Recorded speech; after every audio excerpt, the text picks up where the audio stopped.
Hello.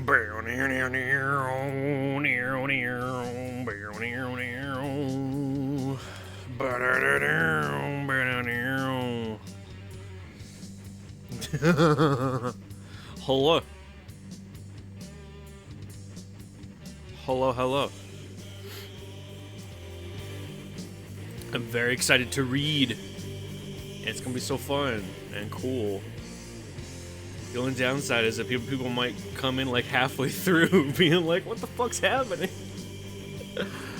Oh, but that's what VODs are for, I guess. I don't know. I don't fucking know. Ah! Damn audio. There we go.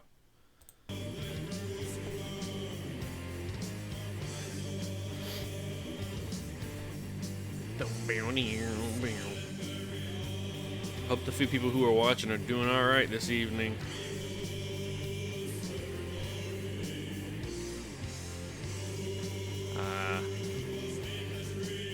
We are going to be reading Dot Hack Another Birth Volume 1 Infection, which is a light novel originally published by Tokyo Pop. If any of y'all remember Tokyo Pop. I'm trying to check when it was published. I don't think it says so in the book. Let me check in the back.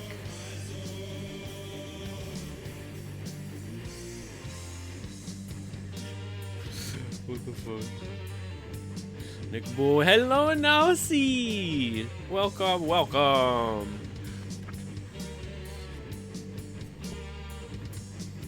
I'm glad you're here.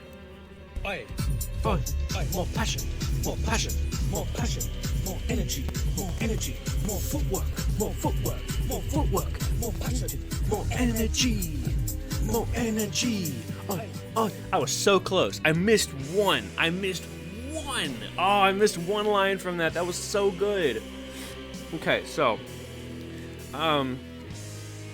this novel is based on a series of PlayStation 2 games of the same name called Dot Hack. I'm assuming, yeah, that the dot in the title is supposed to be pronounced.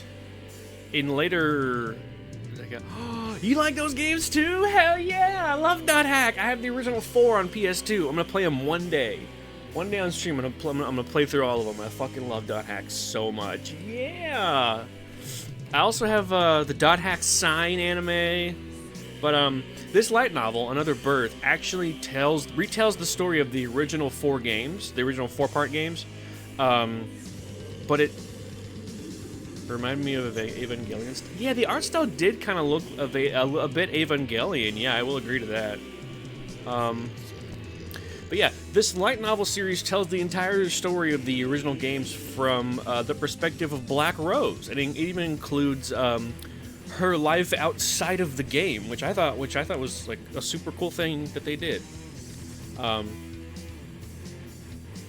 Let's see. I even have a big old slideshow to show what characters look like, and it's gonna be fucking awesome. Oh, I'm so fucking excited for this. Ah! Oh, I love it. I love it. Look at it. Look at it.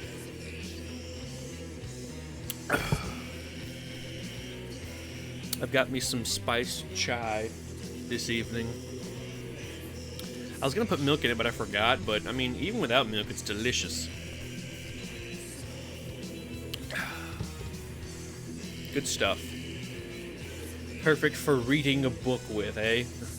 I'm also gonna once I actually start on reading the book, I'm actually gonna have the soundtrack to the Dot Hack games in the background. I'm gonna turn this regular music off and then throw on the Dot Hack soundtrack because it is one of my favorites and I fucking love it, and it's very appropriate for this stream. I love it. I'm just gonna give some folks a little more time to pop in.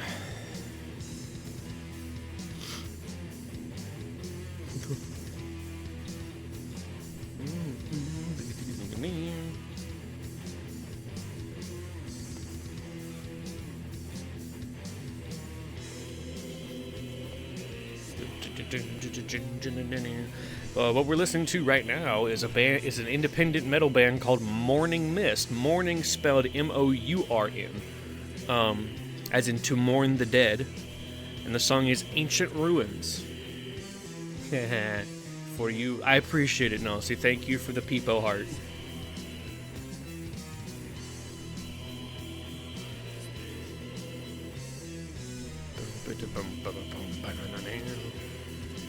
Quadruple peepo heart, wow.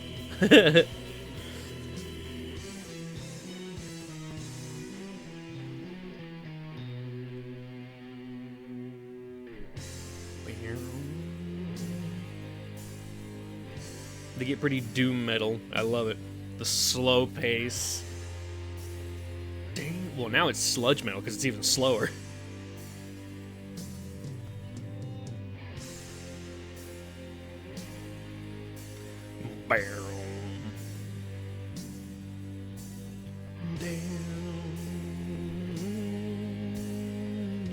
Hey, we got Toby Fox coming up next.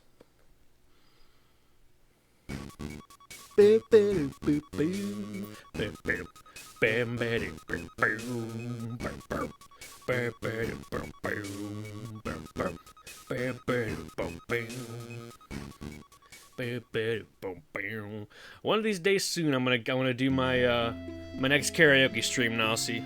It's gonna happen.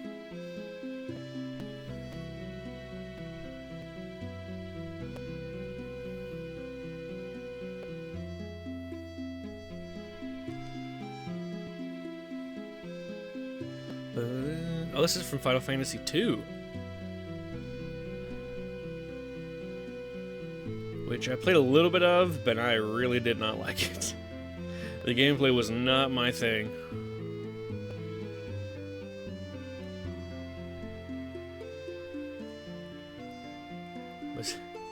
Which part? The music I mentioned was is from Final Fantasy II. Also, I mentioned I was gonna do another karaoke stream probably sometime in March. Don't know what day in March, but we'll see. Like I said, I'm also waiting for... Wait, I just realized my chat's not popping up on screen.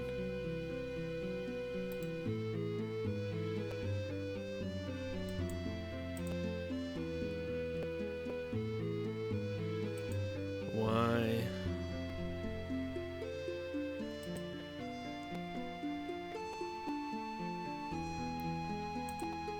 Why is it not working?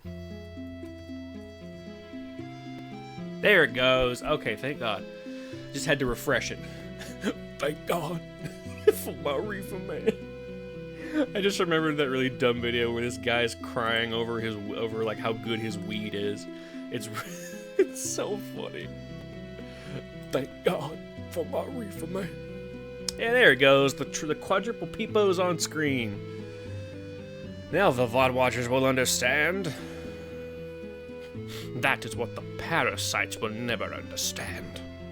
A time to live and a time to die. A time to build and a time to destroy. Oh. Yippee! Yeah! I can't believe the original audio is a German kid in like a squeaky voice. Meine Fortnite und trink Cola. Yippee! Oh, it's so funny.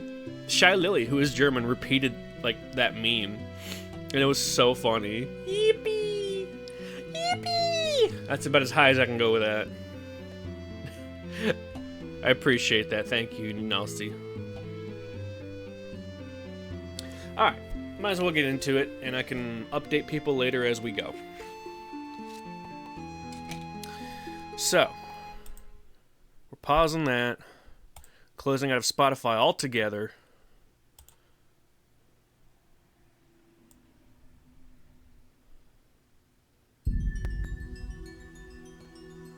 And thus...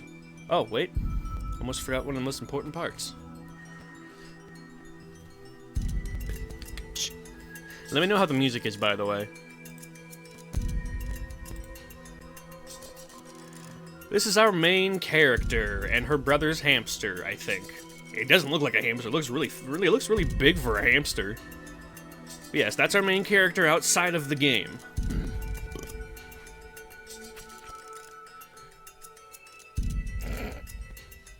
Yeah, take those notes, Nalsi. I'm gonna turn it down just a wee bit more. Alright. Damn it. There we go. Alright. Like I said, let me know if the music's too loud. I had some audio issues yesterday. Okay, we begin. It's also told in first person, this book. From, again, her perspective. Darkness surrounded me, except for the light of the blood-red moon. Something tickled my feet.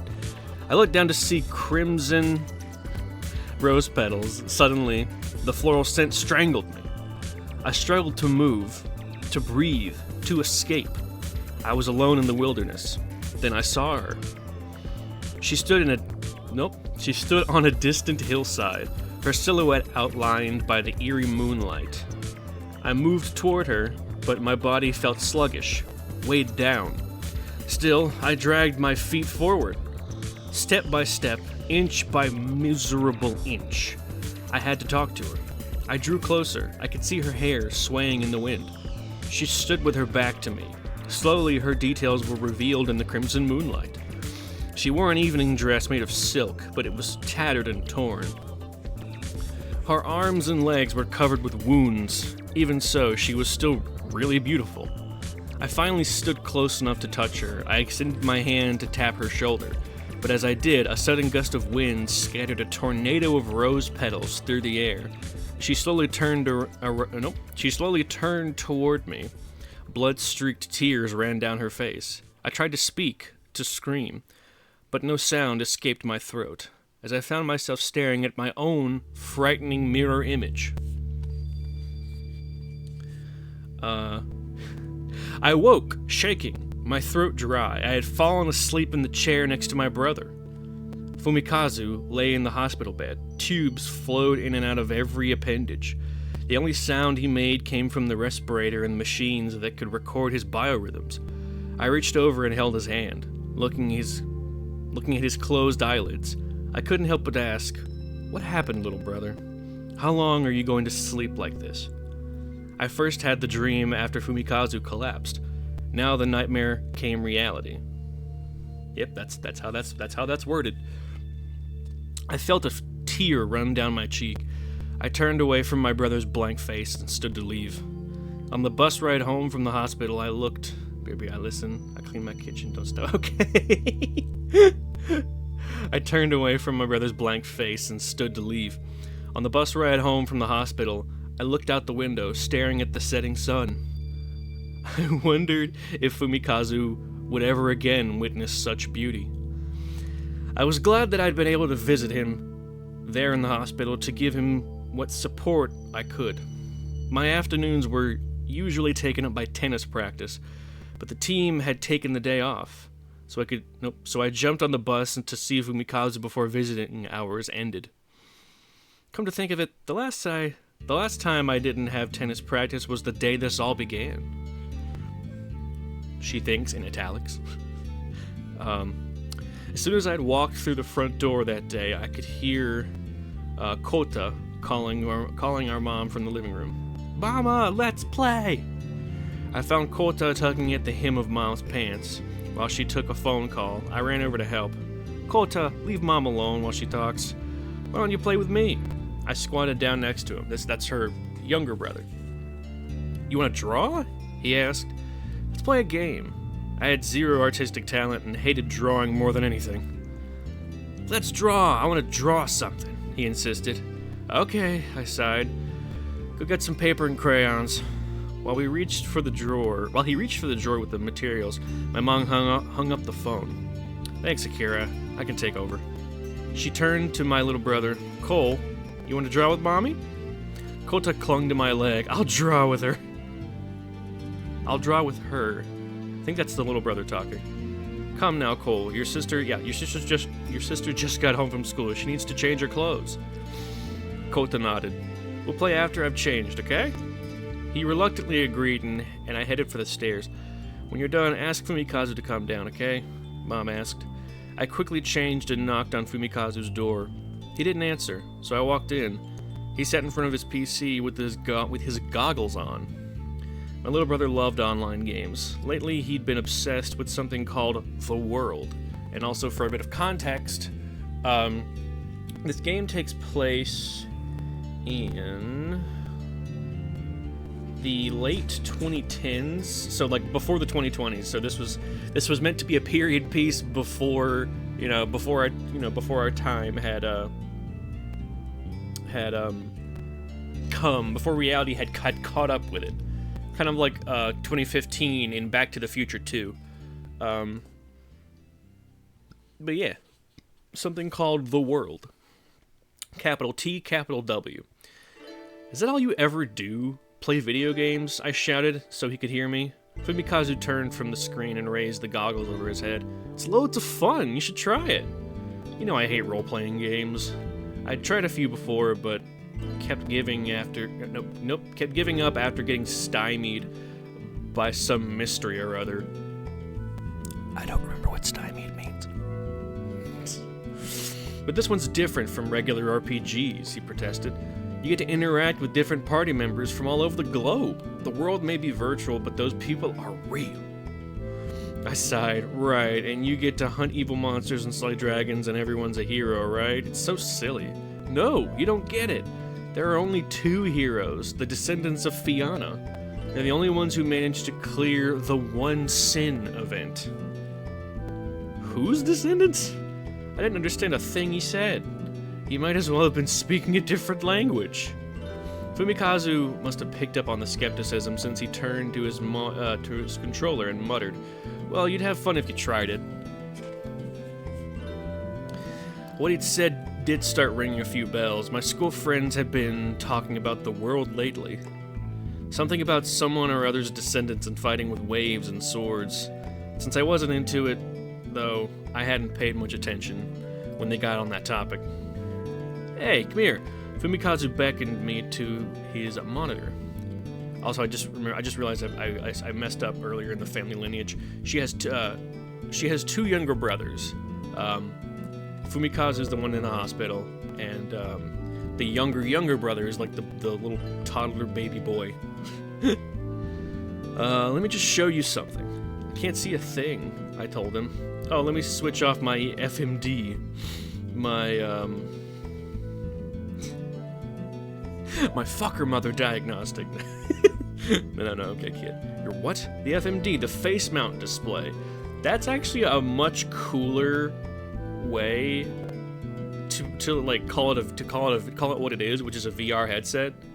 I would love to call it an FMD. Because it would be great setup for an FMD's nuts joke. Anyway. Oh, you mean your stupid goggles?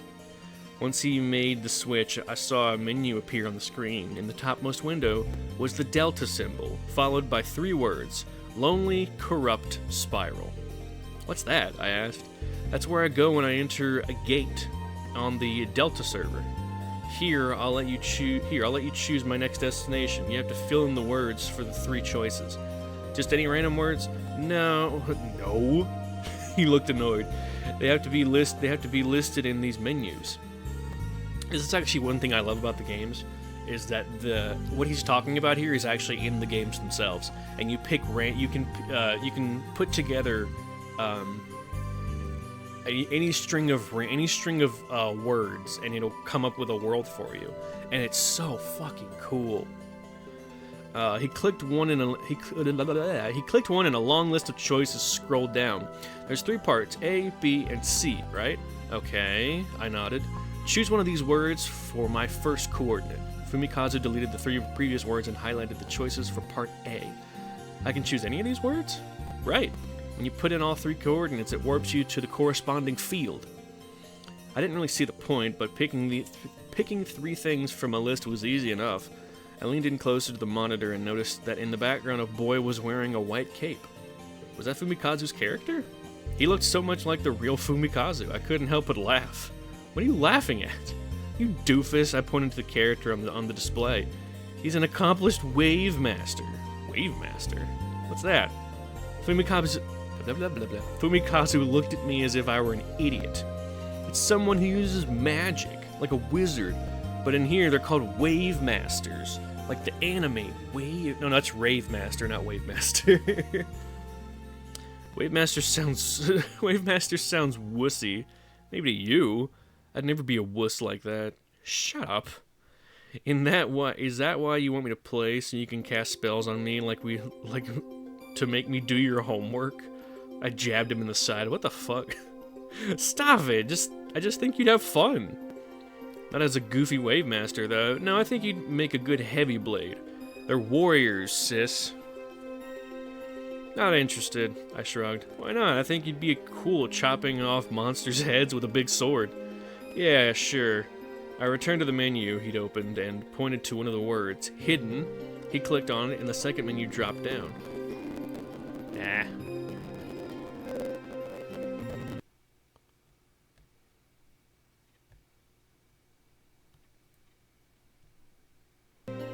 Here we go.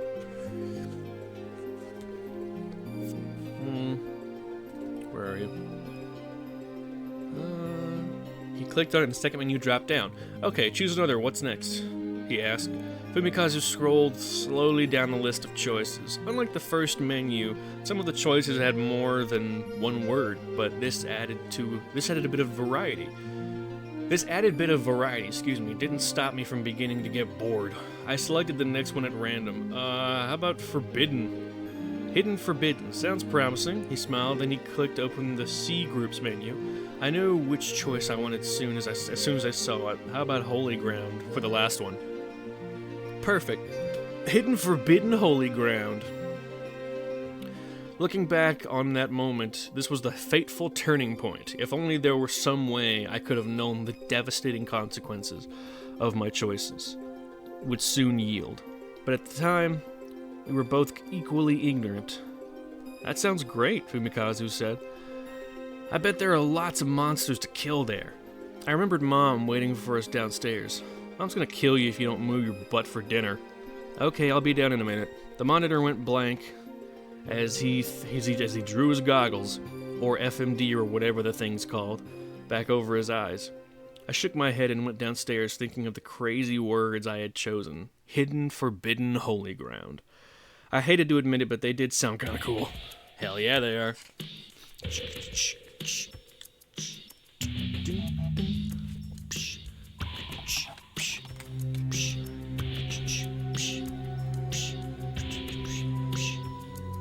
Sorry. I'm a big fan of the soundtrack. Sometimes I just get into the vibe of it. Hell yeah.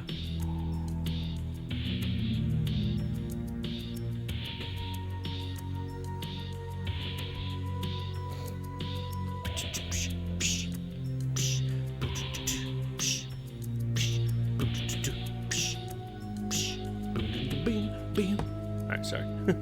Anyway. Downstairs, I found Kota drawing with his crayons. What are you making, Kota? I took a look at the paper. There were 5 vaguely people-shaped blobs drawn in various colors. Our family, I assumed. Mom came out of the kitchen. Where's Fumikazu? Finishing up a game. He said he'd be down in a moment. Then there was a crash and a heavy thud above us. Mom and I exchanged glances. Fumikazu? I called out. You okay up there? Silence was the only reply. I ran upstairs and threw open his door. Fumikazu lay sprawled out on his back, completely motionless, his legs entangled with his toppled chair, and his controller still tightly grasped in his hand. What happened? I screamed. I shook him, but he didn't respond. I tore the goggles off of his head. His eyes were vacant. His pupils rolled back. He didn't move. Wake up! I slapped his cheek. He looked pale. I ran downstairs, my legs shaking. I tried telling Mom to call an ambulance, but I just sobbed. Akira, what happened? My mother shouted. My heart pounded. I couldn't think. I sank to the floor as he ran upstairs. The sound of the ambulance siren brought me back with a start. I lifted my head and noticed my mother on the verge of tears. Akira, you need to get a hold of yourself. I need you to look after Kota, alright? A moment later, she was gone. I listened to the siren as it faded in the distance. Holding Kota, I staggered upstairs and into Fumikazu's room. My foot accidentally kicked the goggles, which now lay on the floor. Light spilled out from the built-in display. I set Kota down and looked through the goggles. I couldn't believe what I saw. The image looked like it was the interior of a church, but it seemed to me like an evil place. At the altar stood the statue of a girl bound in chains. Bound in chains? This is a game? I felt scared. Suddenly the image froze and was replaced by the flashing words, "System error." I removed the goggles and saw Kota playfully tapping on the keyboard. Silly boy. Which actually, it is time to change up the display. Oh, there we go. Because I actually have a picture of that statue, because it shows up in the game.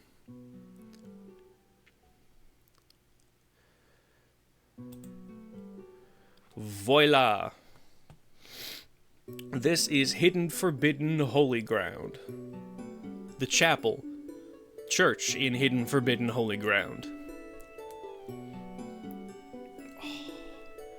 I'll minimize that for now, and we're back to Akira.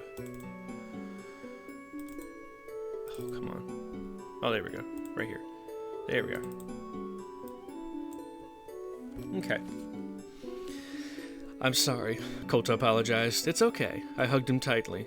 When Mom finally got back home, her face looked stricken with grief as she reported the bad news. Fumikazu was in a coma. It didn't seem possible to me. Had the game caused it, or was there something else wrong with Fumikazu? Dad was stunned when he heard. We went to bed that night with hardly another word. I couldn't sleep. Thoughts of my brother haunted me every second. A bump in the road jostled me back to awareness on the bus ride home from the hospital. I suddenly felt like I had remembered an important clue. Finding Fumikazu unconscious on the floor of his room had driven the details from my memory for a time. But why had I not remembered them until now? In the days that followed his collapse, I had read everything I could on whether or not video games could cause comas, like the one Fumikazu had fallen into. One of the things I learned about was a condition called PCR, or photoconvulsive response, which occurs when an image is rapidly flashed off and on. It sometimes causes seizures, but only to those susceptible to such things. I found an article that had a program called Deadly Flash, which exploited the phenomenon. It had spread through the net about a year earlier as a sort of sick practical joke. However, there were no cases of it in the last 6 months. But Fumikazu had been in the middle of a game, so an external program seemed unlikely to be responsible. Besides, the effects of PCR wear off pretty quickly, but Fumikazu wasn't coming out of his coma, so that couldn't be it.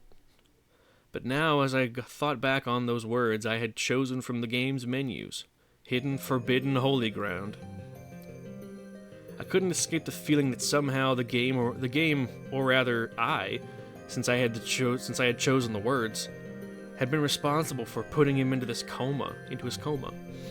And ever since he'd collapsed, I'd started having the recurring dream. In the church I had seen, with its creepy statue, suddenly I was reminded of a conversation I'd had with my friends over lunch a month earlier. Shoko's boyfriend Yuji had brought up the world. I heard another ghost appeared. Did you? Yeah, I read it on the BBS, Shoko answered. Is it some kind of event? Miho jumped into the conversation. Hey, why don't we meet up at the church tonight? Yuji suggested. No, it might really be haunted, Shoko replied. It's just a game, he countered. At the time, I had ignored most of what they were saying. But now the suggestion of a church, a ghost, and what I saw through the goggles swirled around in my brain. I realized I would understand better if I went there myself. I decided to try out the world. But what if I end up like Fumikazu? My poor parents would be devastated. Maybe I shouldn't go after all. But if I didn't go, I would never learn anything. Sorry, that was the cardboard thing for my tea.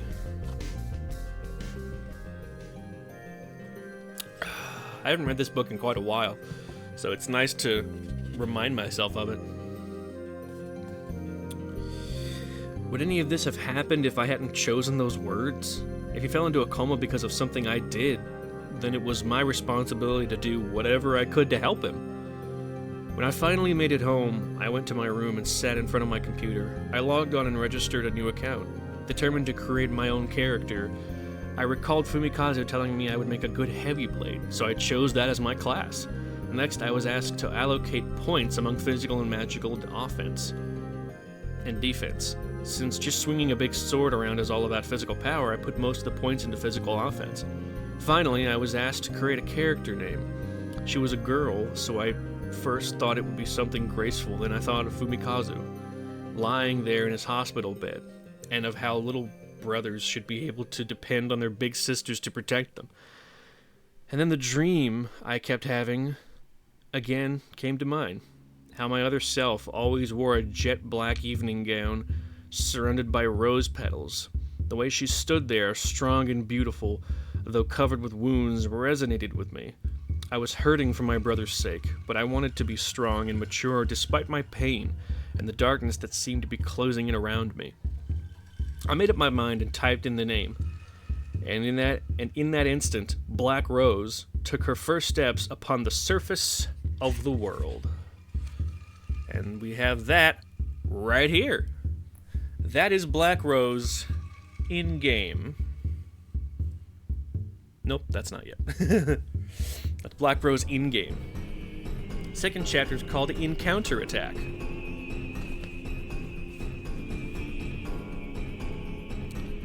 First chapter in 37 minutes. Not bad. Actually, no, it's a little less than that because I started about 15 minutes in, maybe. So about 25 minutes through. Like I said, these are light novels. They're as thick as a volume of manga, but it's mostly text. There are a few sketches here and there, but that's about it. Anyway, I was transfixed by the scenery. I stood along a canal. The setting sun turned its waters a fiery orange. Brick and stone houses lined the canal. I noticed strange patterns adorned the walls and doorways. Later I learned these were called waves.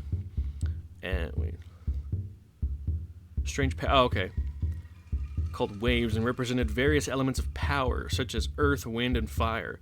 Someone controlling those powers, like Fumikazu, was called a wave master, rather than a magic user. And I do have a picture of what's known as a root of that root town.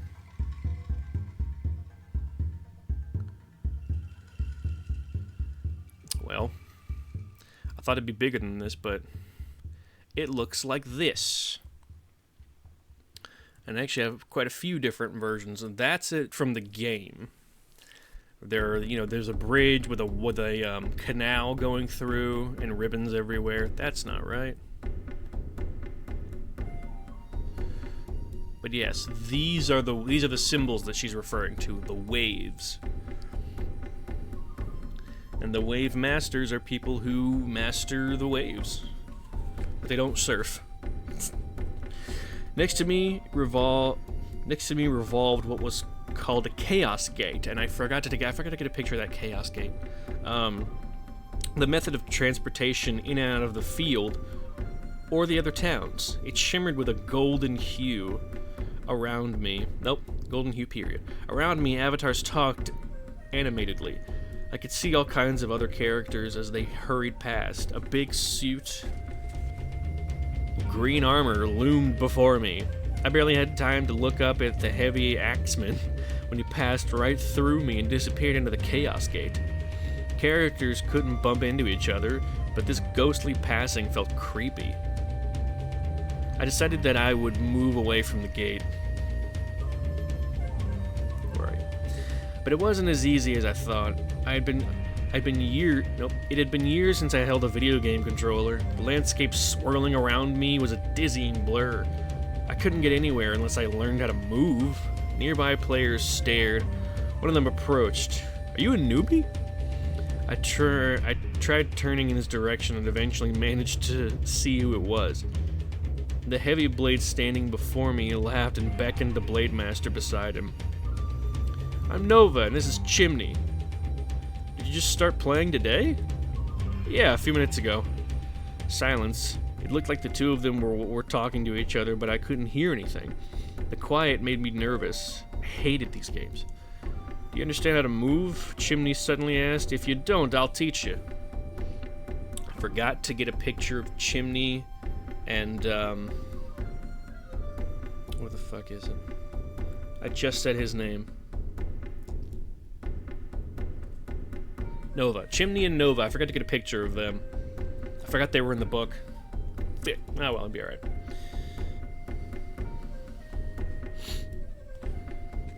Anyway.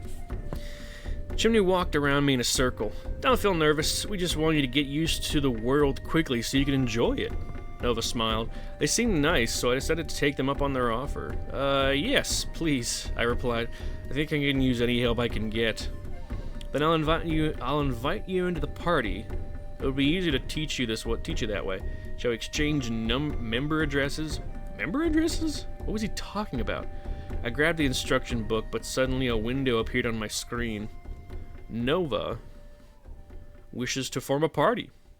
Not sure what I was getting into. I entered the party. Set your voice chat to party mode. Okay.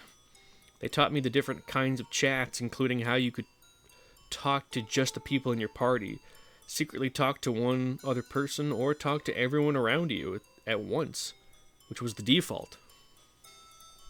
Nova and Chimney also patiently taught me to maneuver and perform basic commands. After I managed the basics, I walked clumsily through the town. I'd been playing for roughly an hour when we approached the edge of the canal. So why'd you start playing the world? Asked Chimney. You shouldn't ask questions like that, Nova scolded. Why not? It's rude. Okay, sorry, Chimney apologized. Sure, I answered. Nova changed the subject. I'd like to head out into the field and fight some monsters. Sorry, we need to get going. Is it that time already? Asked Chimney. We made prior arrangements. Let's play again sometime, Nova offered. See you later. Chimney added cheerily. I used the motion commands they taught me and bowed to them. Thanks for your help. Email me if there's anything you don't understand, alright? See ya, Nova said. Oh hey, once you're used to things, you might want to check out Hidden Forbidden Holy Ground.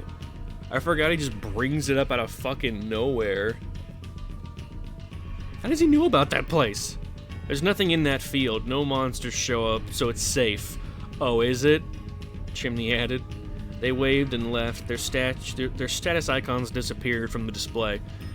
I couldn't get Chimney's last words out of my head. How could Hidden Forbidden Holy Ground be safe? Using my new skills, I turned toward the Chaos Gate. Even though it was only a game, my legs felt heavy. Is it safe, then?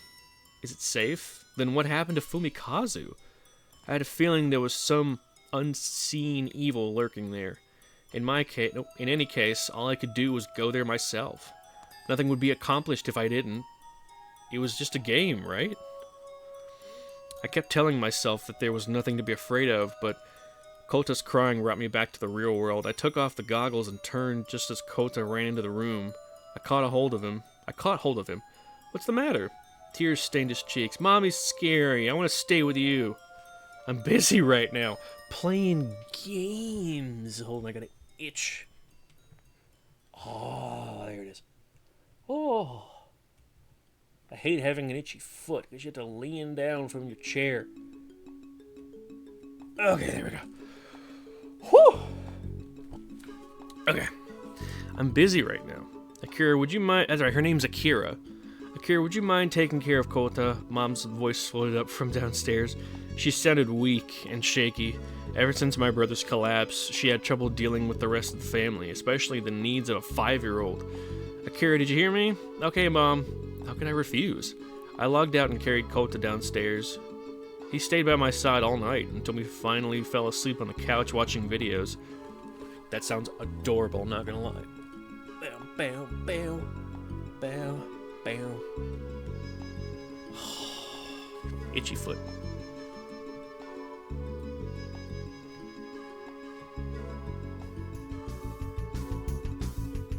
There we go.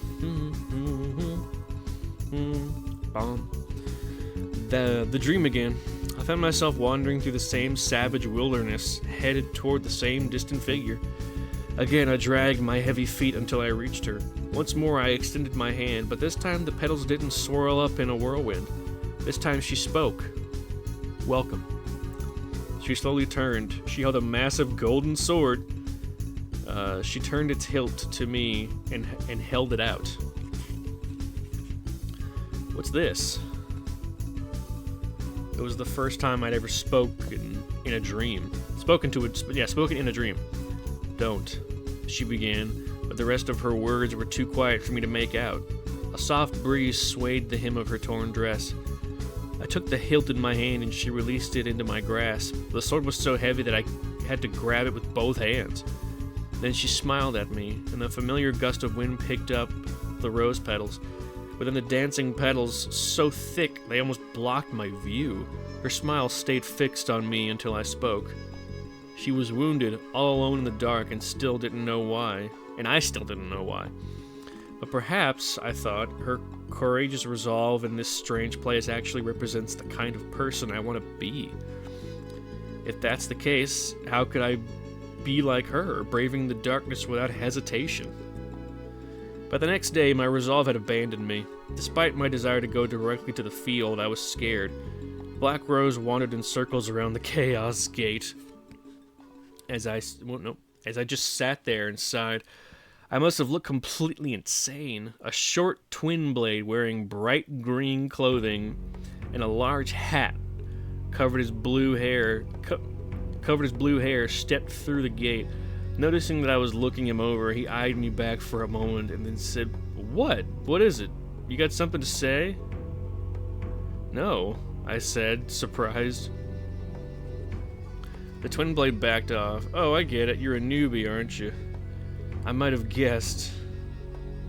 Listen, in case you're not aware of it, you're being very rude. It's impolite to stare like that.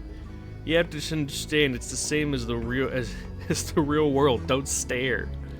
I didn't want to be looked down upon as a newbie or a fool, but of course I ended up staring at him longer before turning and running away. "What's up with you anyway?" the twin blade called. "You don't have to be so mean," I shouted back and then ran into town. I kept running through the streets and down the alleys. Whenever something irritated me in real life, I'd jog. Running made me feel like I was driving out all the negative energy of my body and releasing it into the world. But I couldn't feel wind in a game, so running here wasn't helping nearly as much as I wished. I pictured Fumikazu's face. He lay in the hospital when I was... I pictured Fumikazu's face as he lay in the hospital. Then I was reminded of my dream. Black Rose smiling after handing me the golden sword. I realized it was time to stop running. I spun on my heel and made my way back to the Chaos Gate. The gate shimmered before my eyes. I thought about entering, but now it was the face of that twin blade that I couldn't get out of my head. Does he hate me? Probably. I shouldn't have acted so crazy. I wanted someone to go with me so I wouldn't have to go alone. I waited beside the gate to see if he appeared. But how should I talk to him if he does? It would sound weird if I asked him to go with me. Why didn't I want to invite him in? Why did I want to invite him anyway? If I wanted company, I could ask Chimney and Nova. As I waited indecisively, the twin blade appeared. He walked past me toward the gate. "Wait!" He turned in my direction. "Look, I'm sorry for the way I acted before, but I know some interesting words. If you come with me, I'll let you in on them." It was a gamble, but I had a feeling he'd bite. "Words?" "Yeah, for the gate," I replied. Oh, you mean a destination?" "Yeah." He stood silent for a moment. He must have been thinking about my offer. "Will you answer already?" I cried. "Sure, let's do it." And that's the introduction of the actual main character from the games. Kite is his in-game name. And yes, I know the picture is not that big, but hey, it works. And this is him whenever he first appears. His green outfit, the twin blades he's holding, and his blue hair. The silliest of boys. Sure, let's do it. I sent him my member address and we formed a party. When his stats appeared on my screen, I saw his name was Kite. I could also see that he must have been almost as new to the game as me. So why did he act like such a know-it-all? Where are we going? He asked. The words are hidden, forbidden, holy ground. Let's go. I entered the destination on the same menu Fumikazu had shown me. Hidden, forbidden, holy ground. Is this the place? My heart filled with uncertainty. Wow, look at this, Kite said as we arrived. And, this is what it looks like in-game. You know, just a little bit more high-res, but that's the outside of it. It's inside it. It's on this little island in the middle of like a giant ocean of fog, but that's, you're at, you know, it's the entrance and then you go inside.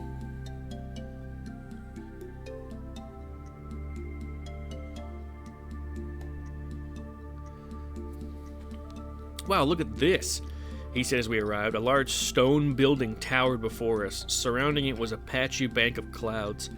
It was dusk. There was nothing else. Maybe I was wrong about this location. Kite looked at me as I peered around. Nothing here. Let's go to that building. Kite turned and ran forward. Kite turned and ran. I followed. The building wasn't that far. A large door stood open on one side. We cautiously stepped through. Once I saw what was inside, my eyes widened. There was no mistake. This was the very place that I had seen on the night Fumikazu collapsed. The statue of the bound girl was there at the altar.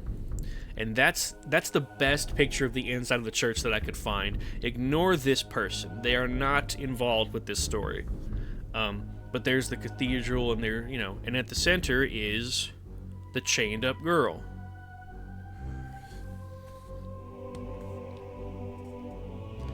Where are you? So, there's no mistake. The statue of the bound girl was there at the altar. Hey, I pointed at the statue. What is that thing? Suddenly there was a flicker of movement from the side, and I turned to see what looked like a skinny and very ugly dwarf. He stepped out from a hidden alcove to advance on us, his claws raised and fangs bared. Ah, stay back! I shouted as I raised my sword shakily. Then I realized I didn't know how to fight in the game. Were there special commands or something? While groping for the manual with one hand, I randomly mashed the controller buttons with the other. I apparently got something right, because my sword swung down and made contact. A small icon appeared over the monster as it collapsed and disintegrated. It read 70 EXP. Fuck yeah. It was just a wimpy goblin.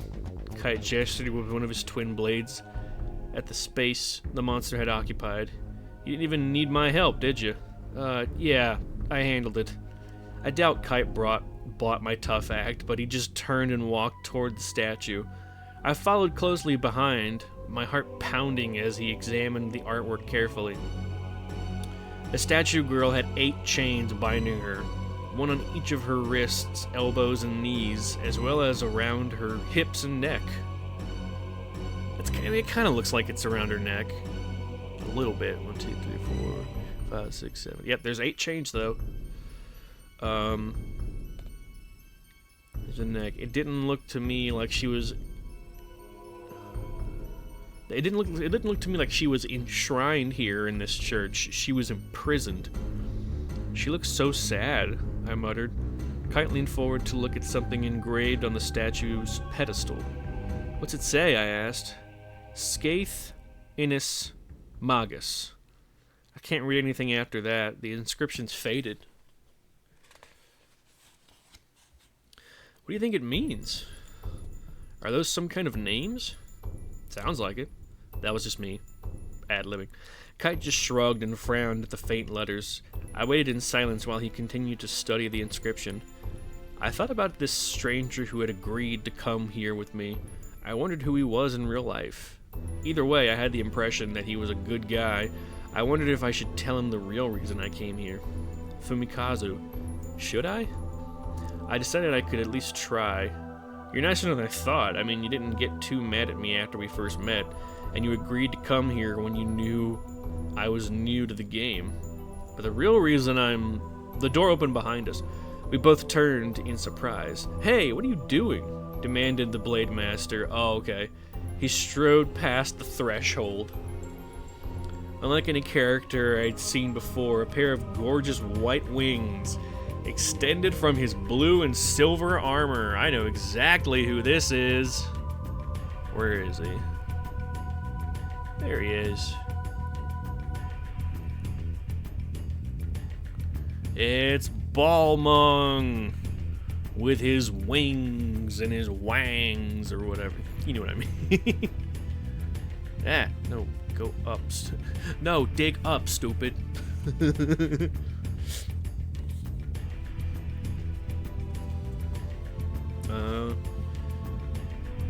Unlike any character I'd seen before, a pair of gorgeous white wings extended from his blue and silver armor.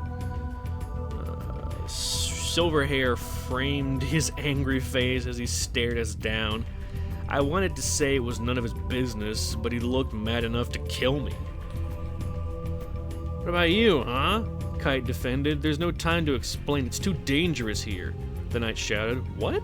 Kite said. I'm telling you to get out. He suddenly charged. A name appeared above his avatar. Balmung. What are you talking about? I stammered, but before I could finish speaking, the screen went haywire. The color inverted into a negative image, and a strange noise erupted in my earphones. Above us, part of the ceiling distorted and then warped into a hole. It opened ever wider until it expelled a large monster. The creature was headless, yet it carried a skull in its right hand and brandished a sword menacingly in its left. Leave here at once, Balmung shouted to us once more, then leaped at the monster. With an overhead flash of silver from the night, the creature fell to its knees and turned black. The Blade Master had defeated it in a single blow. I heaved a sigh of relief, but then the screeching sound erupted again. The screen colors inverted for a moment.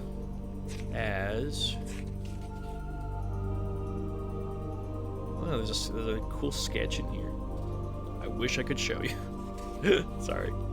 A strange violet field enveloped the body of the monster. Its color turned, and the creature, now covered in patchy lines like violet lightning, stood and let out a roar. Balmung held his guard. This one as well, he muttered as he prepared his attack. Is this part of is this part of some kind of event? Why isn't that thing dead? Demanded Kite. What's going on? Why is it glowing like that? It's a data bug, Balmung shouted. Also, for clarification, data bugs glow green instead of purple in the game. It has an infinite number of hit points. That meant it couldn't be defeated. Impossible! I stared at the monster before me, my throat parched. This must be the one, I cried. Could this creature, or rather this data bug, have attacked Fumikazu? I was sure he'd fought it bravely, while his own hit points slowly diminished.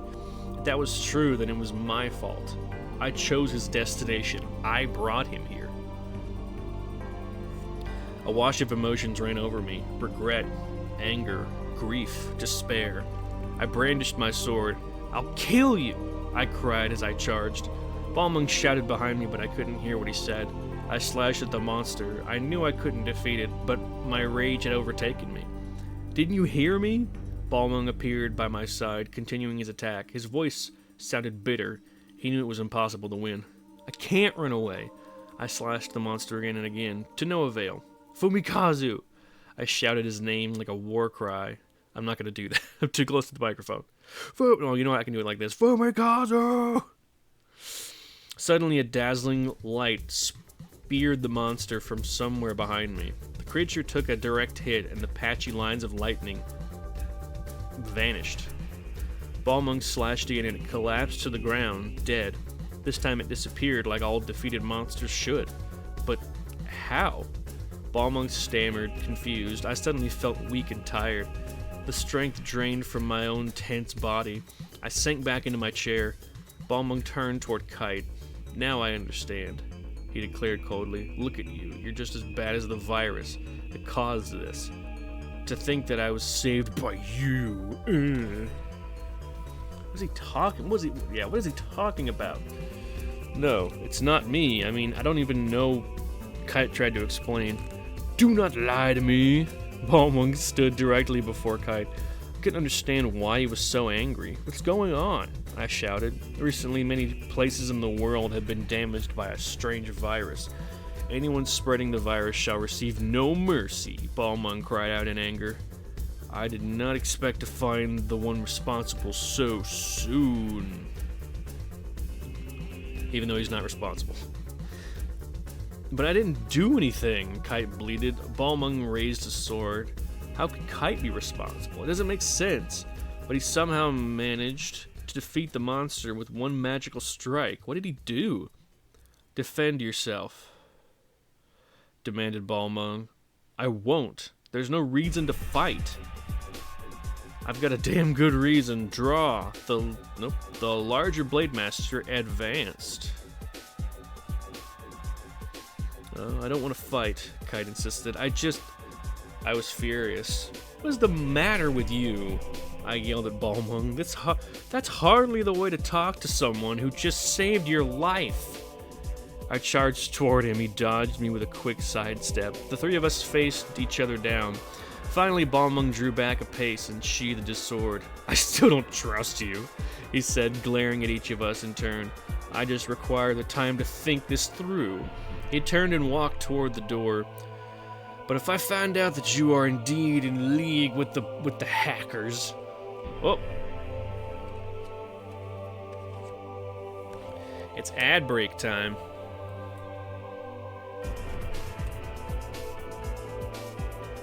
Ad break time. Good evening, Bot Watchers. I hope you're enjoying this. I'm doing the best I can. So far, I think it's going pretty well.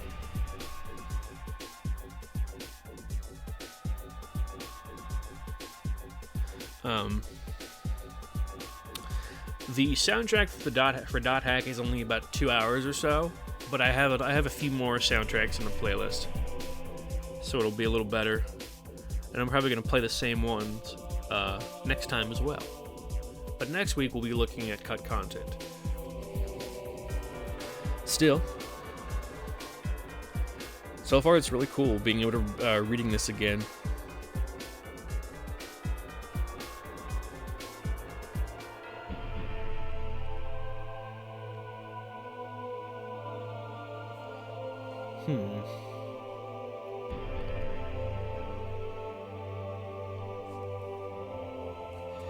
And this is a series in a book of 4, and each book covers each of the 4 games. And I'm very excited about that. Love these books, love this game, love these games, love this series. It's a great, great series. It makes Sword Art Online look like this shitty show it actually is.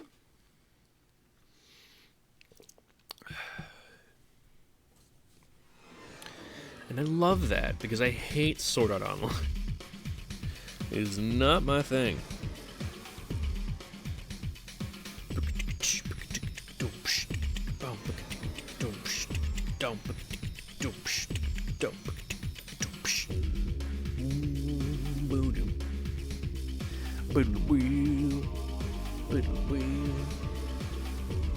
Actually, I should probably pause that while I'm thinking about it.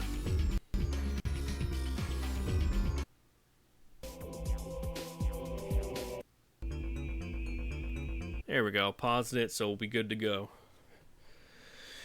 Just in case.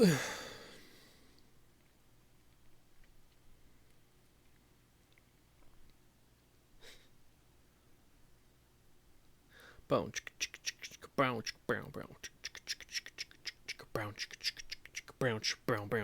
God, the fucking soundtrack to Dot Hack is like one of my... Oh, yeah, actually, if you look... So the game has it in the name, but not the book. If you look down here, right there, right where the dot is, it says Dot Hack. So you're supposed to pronounce it Dot Hack. Anyway, let's get back into it.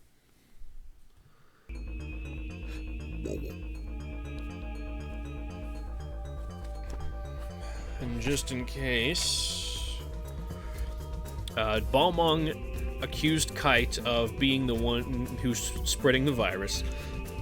Kite's like, what the fuck are you talking about? Black Rose is like, what the fuck are you talking about? Balmung goes to start attacking Kite, and Black Rose is like, what the fuck is wrong with you? And he's like, okay, fine, whatever. I'll think about it. I still don't trust you, Anyway, I still don't trust you, he said, glaring at each of us in turn. I just required the time to think this through. He turned and walked toward the door. But if I find out that you are indeed in league with the hackers, I will destroy you. Then he was gone. I looked at Kite and noticed for the first time that his clothing had changed from bright green to a burning orange red. Strange designs coiled around the clothes. What happened to your outfit? In fact, his outfit does change from this to this. This is the Kite that will be known throughout the rest of the series. Look at that face. Love that face. But yeah, that's the symbols on his legs that she's talking about. Those weird symbols. Where are you? What happened to your outfit, I asked. Was that some kind of magic you used to defeat that monster? Kite shrugged dejectedly. I don't know. Somehow Kite's magic had rendered the creature vulnerable to Balmung's final strike. But how did he do it? The virus... I finished Nickel Boy, I gotta go. Thank you for the read. I woke my English. Thank you for being here, Nasi. I appreciate you. Have fun wherever you're going. But how did he do it? The virus had been able to rewrite the monster's data to make it invincible. But Kite's skill rewrote the data bug's parameters again, returning it to an ordinary monster. But he's just a newbie like me, unless there's something to what Balmung said. I looked at Kite more closely and realized that the color of his clothes wasn't the only thing that had changed. Where is it? A bracelet had appeared on his right arm. Noticing that I stared at the bracelet, Kite touched it with his left hand. He stood silently for a long time. When he finally spoke, his voice was filled with sorrow, like a lost child with no hope of finding his home. Orca fell into a coma. And I have a picture of the bracelet as well.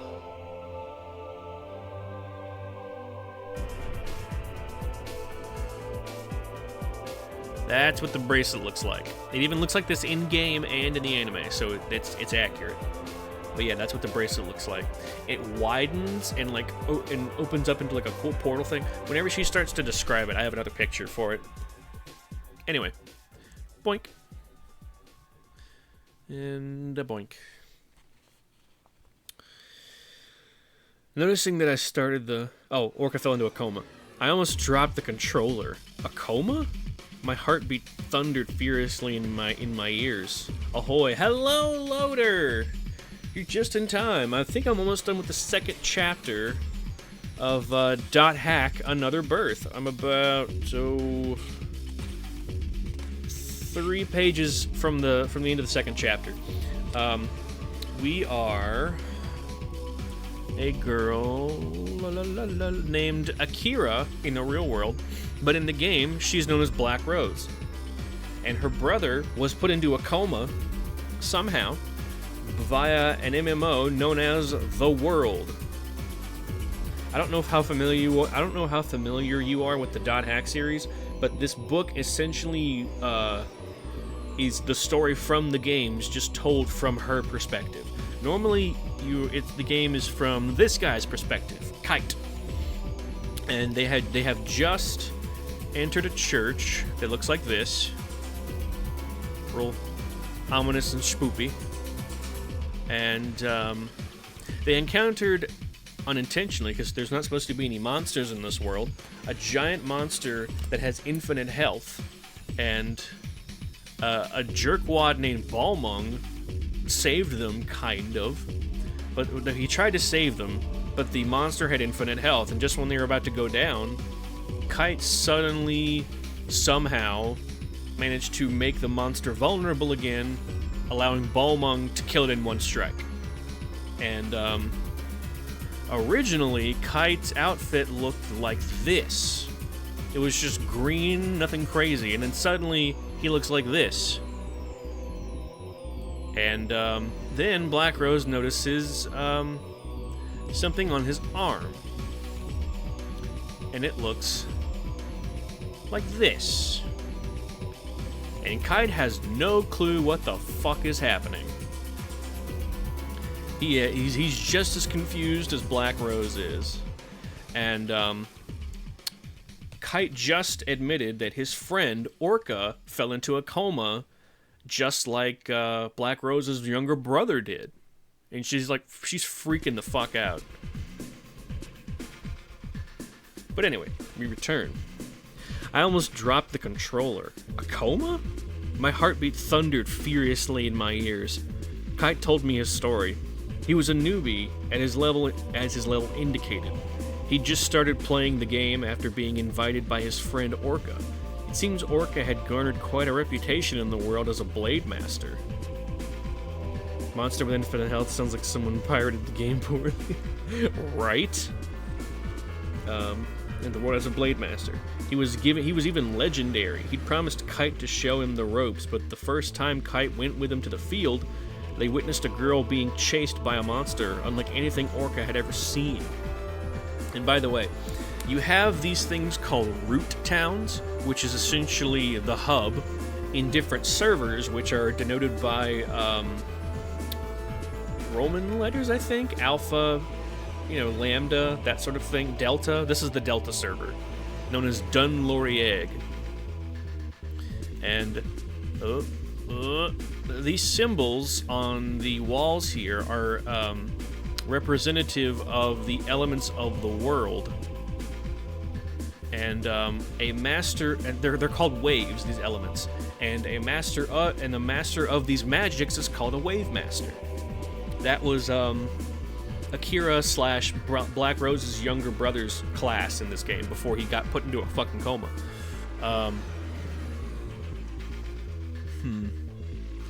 You go to Greek letters. That's it. Thank you. You go to different worlds. Let me see if I have it. You know what? This will work. By stepping on this platform and entering 3 keywords that will generate or take you to a field, and there are like a shit ton of possible combinations that you can do. And this is actually in the game as well. It's super cool.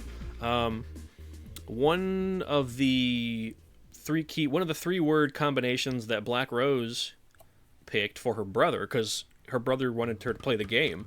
So he's like, check this out, pick 3 words and I'll go there. She's like, alright. And she picked Hidden, Forbidden, Holy Ground. And it brought him to that church. And then she walked away, and then like 5 minutes later, he's in a fucking coma. And so she joins the game to try to figure out what happened to him. And thus the events unfold, as I have just described. Anywho, the girl tried to give Orca something resembling a book, the mysterious girl that Orca and Kite saw.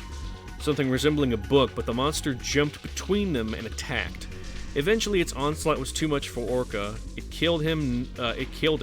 Normally, when characters died in the world, a death icon flashed over their heads and they disappeared. They would become translucent, is what he meant.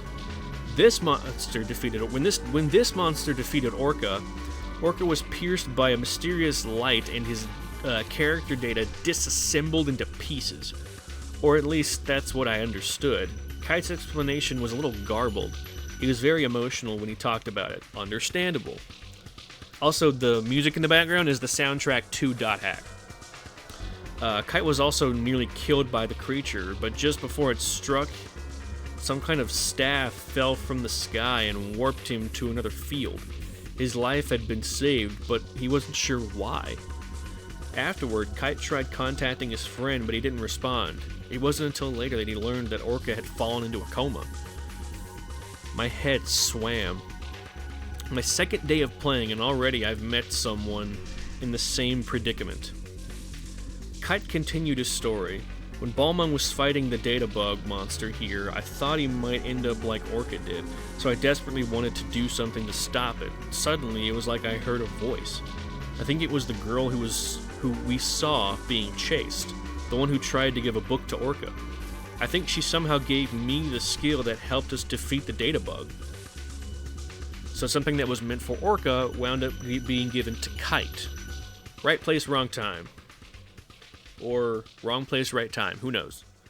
So the same power that can put someone into a coma can also defeat the monsters that caused it? I don't really understand this power or what she wanted Orca to do with it. I only know that it's mine now and I want to use it to save Orca. But he paused, trying to collect himself. But I don't know how. I understood his anguish and helplessness, but it didn't seem like something I could put into words. Also, this book is in first person from Akiro/Black Rose's perspective. All I could do was look at him and nod. We returned in silence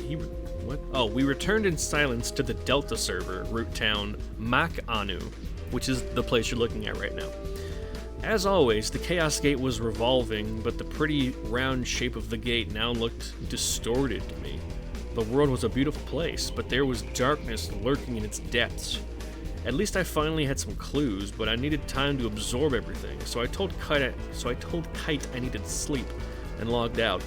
As I left, I could feel his sad eyes staring at me. I shivered. Fumikazu's room was cold, even though I'd left the world. What I'd seen had been too vivid to easily forget. My arm felt strangely sluggish, like I'd been holding a heavy sword in real life. It reminded me of the huge sword I'd been given in my dream. After her brother fell into a coma, she started having a vivid dream of, essentially a person that she wishes she was. She's very confident and whatnot. Yeah. Like I begin with the dream. Somehow, the muscle memory of my grip on the weapon linked the game with the real world, figuratively. Stretching, I got up from my chair and decided to check on Hana, Fumikazu's pet. Yes, that would be this little guy right here. Look at the I think she said it was a hamster, but that's a huge hamster. Where are we?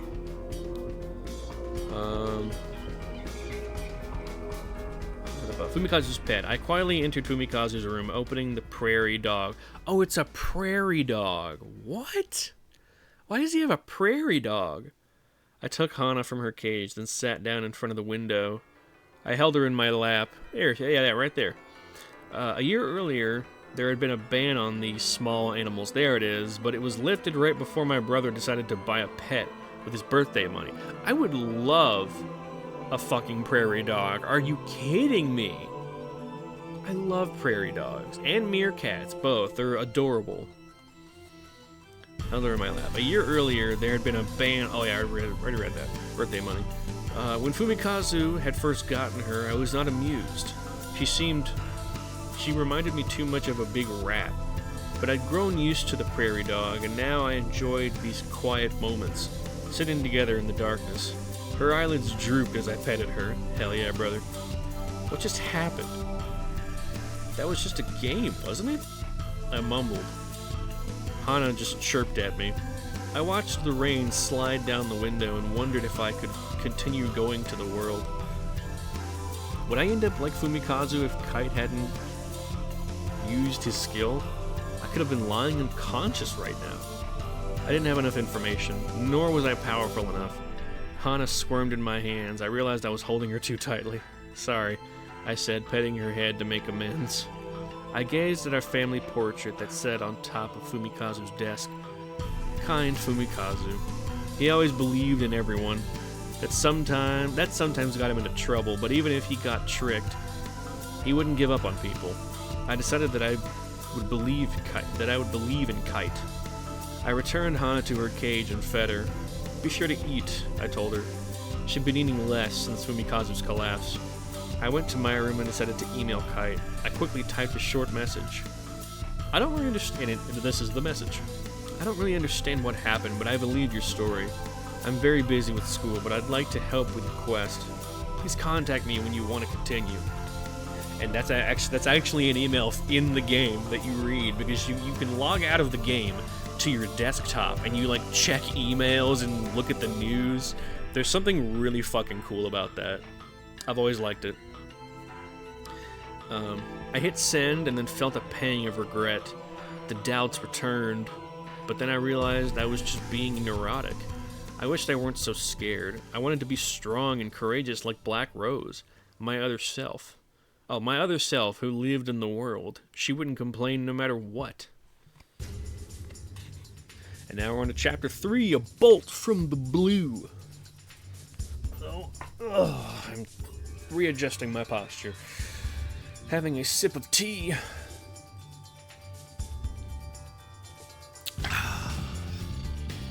Spiced chai. Good shit.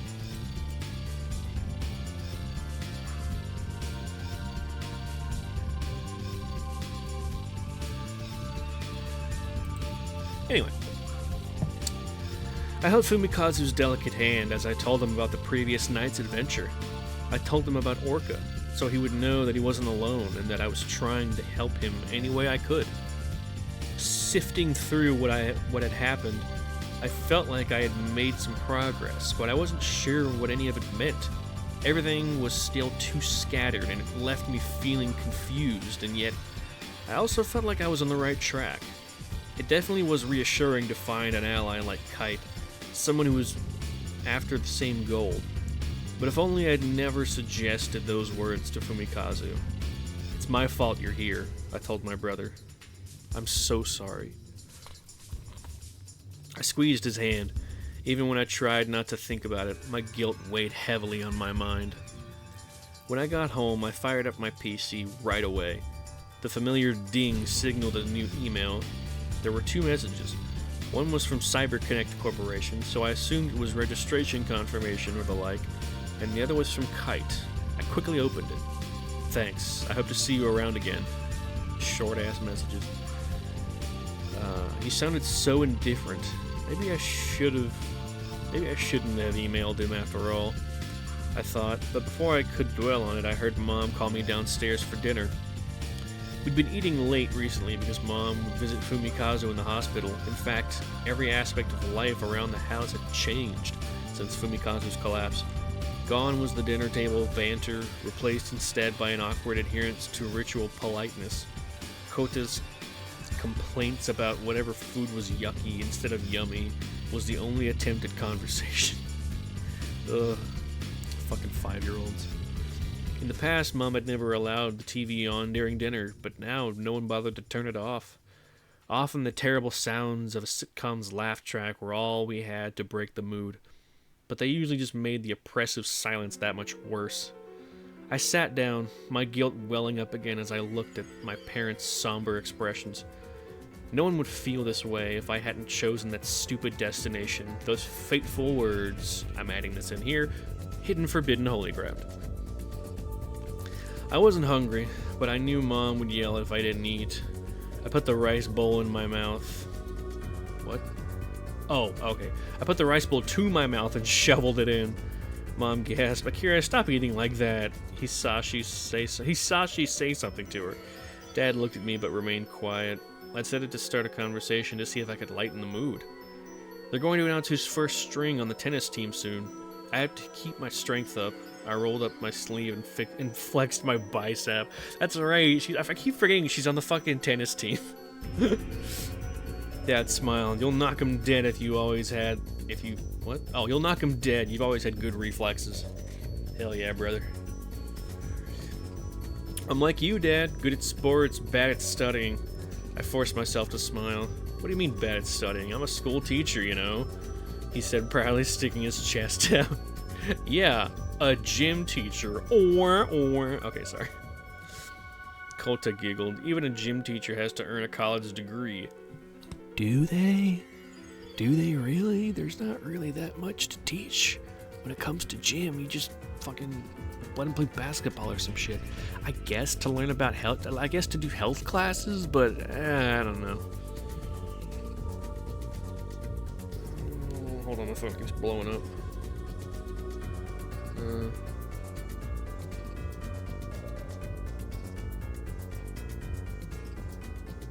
Okay.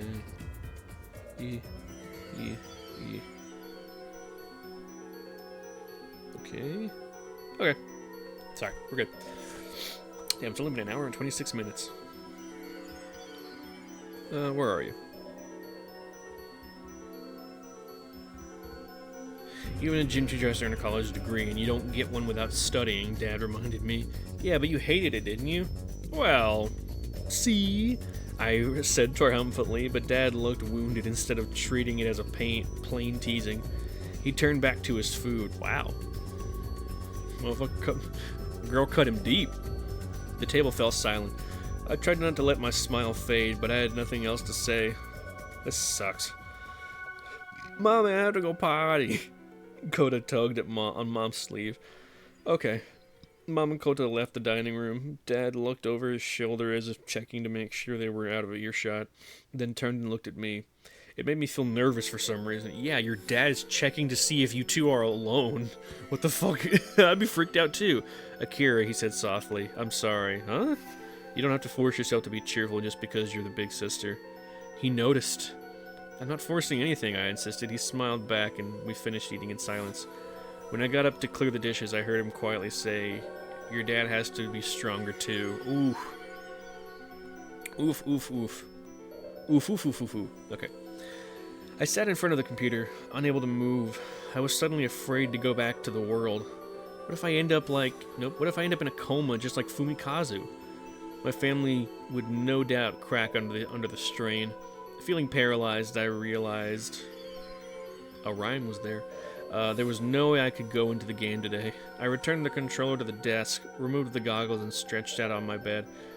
I knew there was a lot I'd be able to learn from the game, but I stood to lose a lot as well. With these conflicting thoughts racing through my mind, I fell asleep. I didn't have any dreams that night. I almost felt disappointed. Maybe my mirror image in the dream world had fulfilled her duty now that she'd given me the golden sword. Check it. It's time. Let's check it. This time I've got proof, Yuji said proudly. He approached Risa, Shoko, and Miho. And me. No, Risa, Shoko, Miho, and me. While we ate lunch the next day. You mean the game again? Shoko pouted. Oh, you mean the game again? Shoko pouted.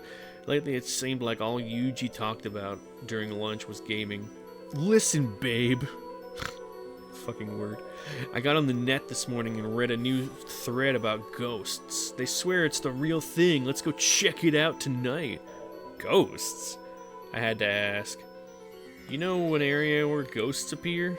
Everyone turned and looked at me in surprise. Don't tell me you're playing the world, Hayami. That's right, her name's Akira Hayami, that's it.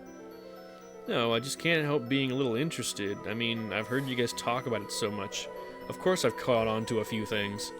I couldn't tell them I had logged on to their game. They might want to join me.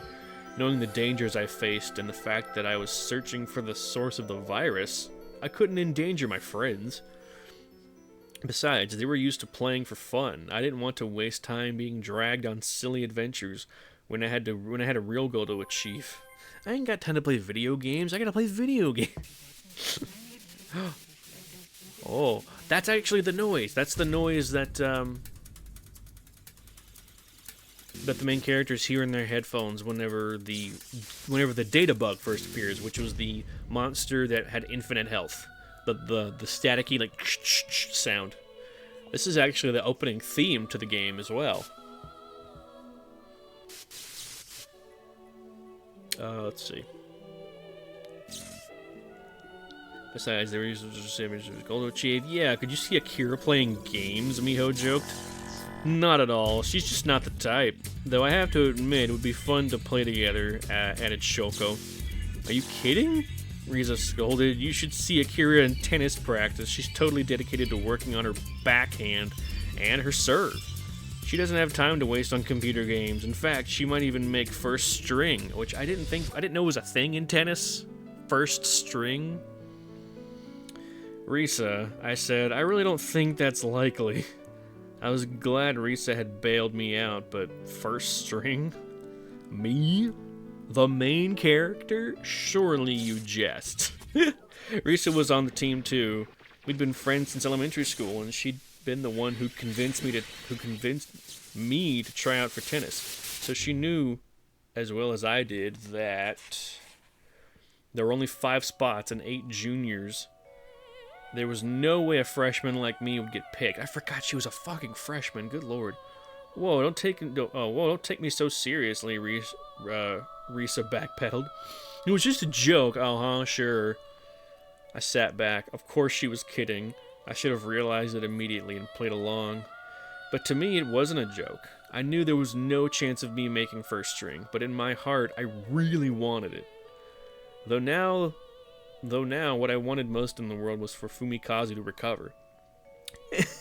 Anyway, Risa continued to the others. Akira's totally the outdoorsy type. I just can't see her sitting for hours cooped up in her room playing video games. If only she knew. Sometimes this writing is so goofy.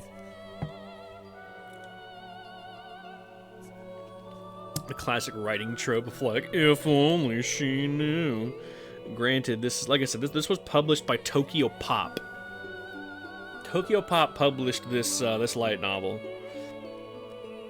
Could not believe it when I first saw it. It's awesome. Originally it was $7.99. I'm looking at the back. In Canada, it's $10.49. Crazy. So crazy. Alright, sorry. If only she knew. If only they knew. After tennis practice ended that afternoon, the coach gathered everyone together. It was pretty obvious what for. Standing behind the coach, the upperclassman manager, Asaoka, was holding what had to be the first string uniforms. Risa and I stood together nervously with the other freshmen. After paying close attention to your practices up to this point, I'm ready to announce the players for this fall's tournament. The coach said, and if your name is called, please come forward to get your uniform. The coach rummaged in his pocket for a crumpled memo and handed it to our captain. Read it, Kaora. Yes, sir. My heart was beating fast, even though I knew there was no hope. First in singles, Akira Hayami. Jesus. I forgot. Just right off the bat. Bam! First string. My heart skipped. My heart stopped. Did he just say? Hayami, respond, shouted the coach. Yes, sir. I stood at attention. Get your uniform. I stole a glance at Risa, who looked as shocked as I probably did. Then I timidly stepped forward and took a uniform from Asaoka.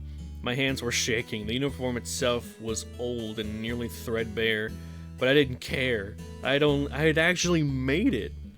I'm glad you were chosen, Asaoka whispered to me, smiling. You're always at practice before everyone else to help set up, and you've shown the most dedication. I was grateful she'd noticed. You deserve it. Kick some butt, Hayami. Hell yeah, brother. She let out a little giggle, but tried to keep it quiet. I didn't think she wanted the juniors to hear. I liked Asaoka. She wasn't really the athletic type to me. She seemed more suited for academic clubs, but she was Captain Kura's childhood friend, so she got the position, and she did a good job keeping things organized. I took the uniform and returned to my spot next to the stunned Risa. My legs trembled with excitement. I didn't even hear the names that were called for the 2 doubles teams. That's all. Dismissed. Also, in case it wasn't obvious already, this book focuses on both the events in the game and Akira's life outside the game, and what she deals with in between her mission to help her brother. As the other girls shuffled off to the locker room, the freshmen gathered around me, chattering chattering excitedly. I was still a bit dazed, but Risa had obviously recovered. She tackled me. Oh god, not the glomp. The days of the glomp are over, thank god. Accidental glomp. Oops, who left this yaoi paddle here?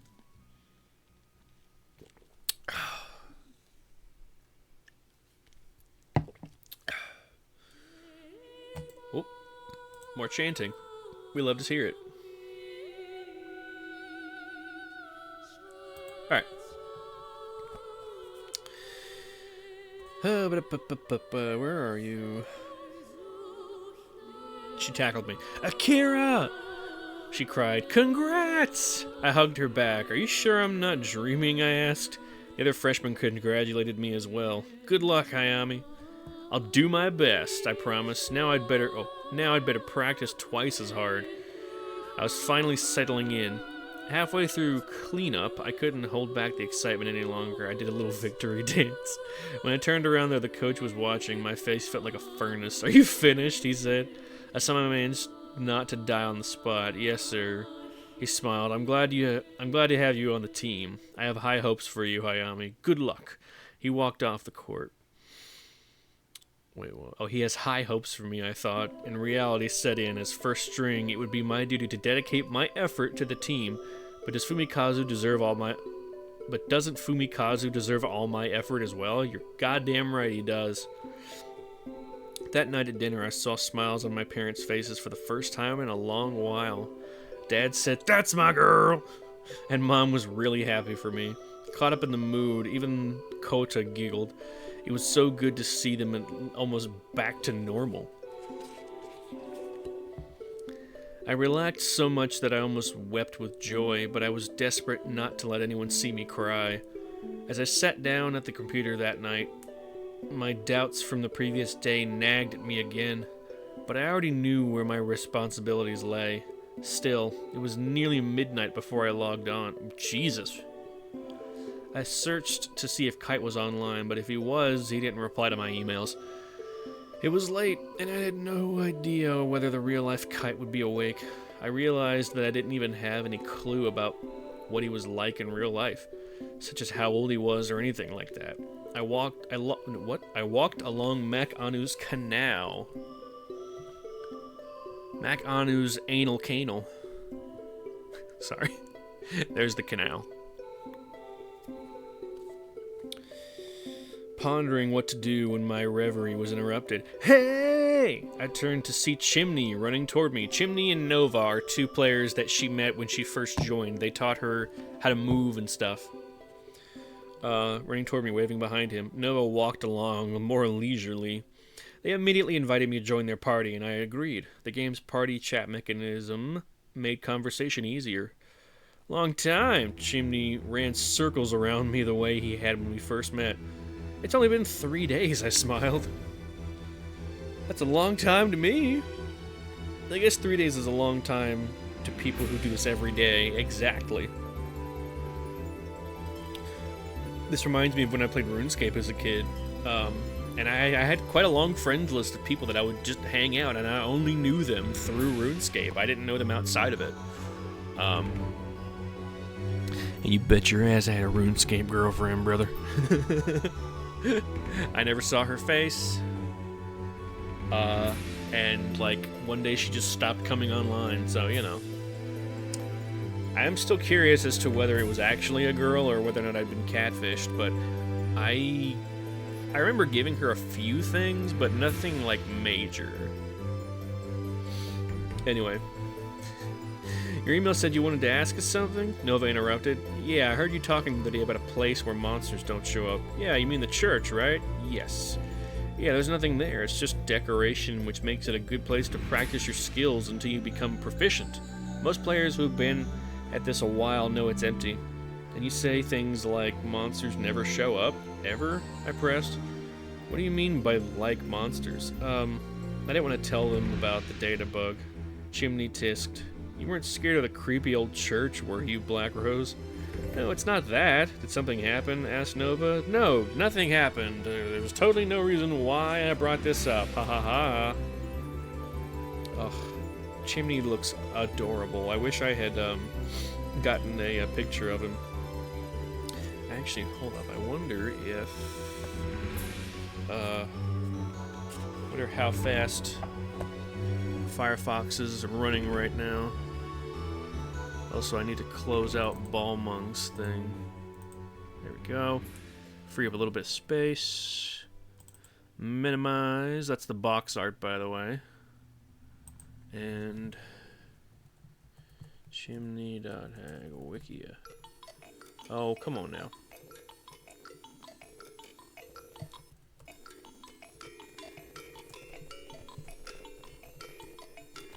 I know I misspelled it. It'll be alright. God damn it, I was worried about that. Hold on.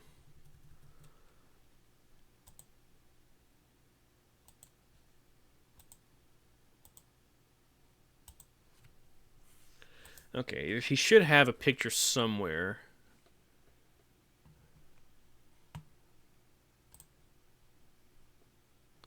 Yeah, there he is. Look at him. Look how goofy he looks. He's a precious boy. Let me see if I can find any other pictures of him. Yesterday, when I was prepping for this, I really don't have any more pictures of him. That sucks. But yeah, that's really. And then there's no. But yeah, that's Nova or Chimney. That's Chimney, not Nova. Nova is much more chill. And he is right there. He is very tsundere, much more relaxed than Chimney is. Ba-bam. I guess that's in the manga. Nova, JPG. Anyway. Yeah.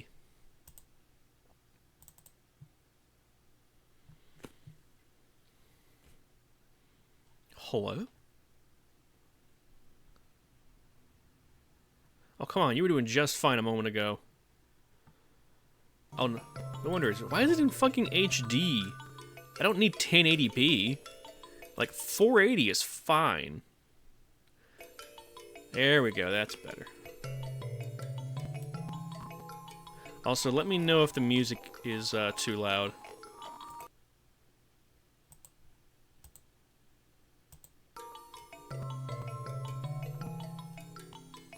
I have it about halfway down, so it should be fine, but we'll see. Anyway, Black Rose has just reunited with her buds, Chimney and Nova.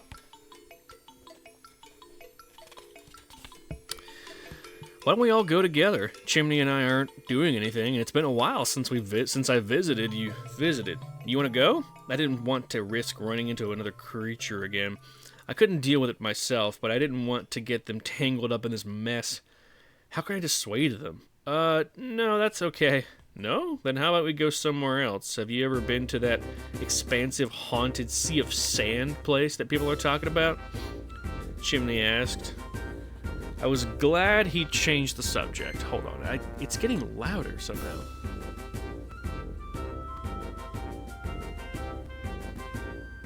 There we go. Down it's just a little bit.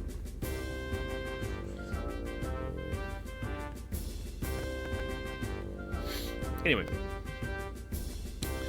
That place might work, Nova agreed. The area level's not too high. I think they just finished designing it, so it'll be fresh for all of us. I had read on the BBS that a mysterious girl had been spotted there. Could it be the girl Kite mentioned? Oh, that's Black Rose thinking that, narrating it. I was a bit uneasy, but I also wanted to check it out. Okay, that works, I agreed. Excellent decision. Let's go right away. It's just your... is this your first combat? I couldn't tell them I'd fought the other day, so I just nodded. Then we'll teach you about combat, too. Thanks. The combat in original .hack is super fun. It works almost like a... If you've ever played Final Fantasy XII, it's very similar, where you have a dedicated attack button where you just swing your blades, but you open menus to cast spells and stuff. And you can command your party members to cast whatever spells you choose them to, or you can have them set to just heal, or just cast a bunch of spells, or just wail on them. And it's a super cool system.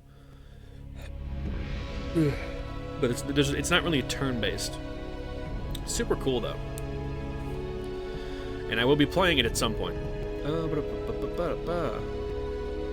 will teach you about combat too. Thanks. We arrived in a desert region littered with gigantic snail shells. I love those level types. Large enough to live inside. And the occasional beached starfish the size of a truck. The area had apparently been designed to resemble a dried up ocean. Ooh, goody, there's lots of them, muttered Chimney. Lots of what? Magic portals, Nova said as he pointed to a big yellow spinning sphere which had drawn designs specific to the region. If you get close to the yellow thing, it invokes a magic portal. Try it out, Black Rose. I walked closer. The sphere was roughly twice my height. The instant my avatar stood close enough to touch it, the patterns on its surface unraveled and burst open. A blue treasure box appeared. Too bad it's not a monster. Nova sounded disappointed. It's all good. Let's open it, Chimney added eagerly. Wait! Shouted Nova. Ignoring Nova's plea, Chimney opened the treasure box. There was a flash of light and an explosion, and Chimney's health meter glowed red. He was nearly dead. What the hell was that? Geez, another bomb, said Chimney. You idiot, you could have killed Black Rose. What would you have done if she'd been caught in the blast? Oh yeah, sorry. Nova huffed. He chanted a spell and Chimney's hit points returned to normal. Are bombs common, I asked? Yeah, but Chimney is also a completionist on springing traps. A completionist? It's Gerard Khalil, who may or may not have accidentally committed tax fraud. I'm not going to talk about that. Right, he says he wants to try to spring every kind of trap at least once. Nova turned to his friend. Don't be like that, Chimney. Oh, wait, what? Right, he says he wants to... Nova turned to his friend. Don't be like that, Chimney. It's very annoying, he teased. Chimney almost died because of a trap. I gulped. Were these guys totally nuts? Blue treasure boxes have traps planted in them. You just gotta use a fortune wire and turn them yellow. Yellow? Yeah, the color. Uh-huh. Yellow ones are normal treasure boxes. If you open them, you get items or gold. Nova shrugged. I almost always get near-death experiences, Chimney cried. Springing traps with no regard to safety didn't seem like fun to me. Whatever floats your boat. I guess the world has something for all types, she thought. The next hour, they taught me the basics of combat, until I told them I had to get some sleep. I logged off feeling grateful for the lesson. If I wanted to support Kite, I'd have to get better at battle. I also needed to grow stronger. I couldn't stand relying on others to protect me. I feel that. Especially if you feel responsible for something horrible that happened, like what happened with her brother. Absolutely fair.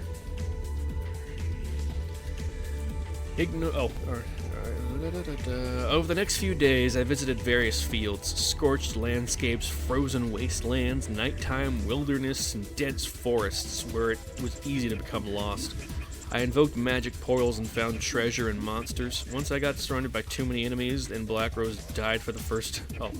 Once I got surrounded by too many enemies, and Black Rose died for the first time. It was extremely unpleasant. Afterward, I played more cautiously. Once my character reached level 13, I emailed Kite. I read a message on the BBS that mentioned the girl in that black thing you were talking about. Black? Did he mention a black thing? Weird. Do you want to look? Oh, do you want to look for them on the Theta server? That's right. Theta's the next server.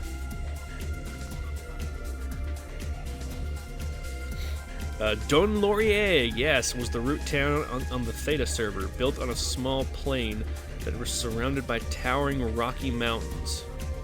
It had a Scottish Highlander theme. The shops and houses were built into sheer rock cliffs.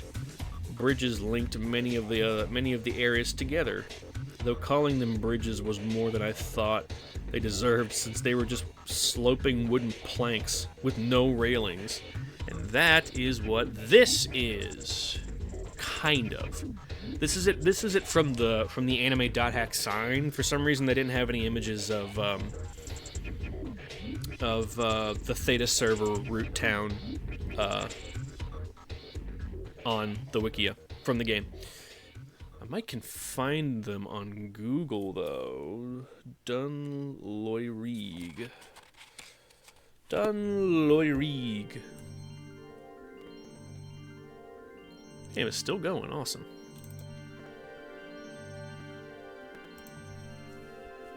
Damn it. How's my phone?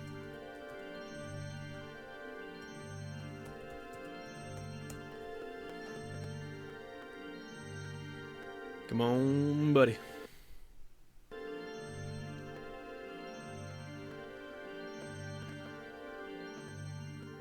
There's got to be some good images here somewhere. There it is. Yeah, perfect. Right there, baby. There's no blood there, baby. That's whoops, wrong button.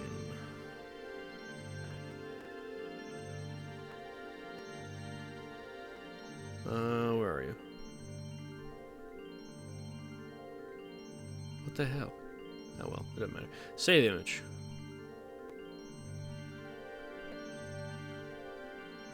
Pictours.hack. Where are we? There we go.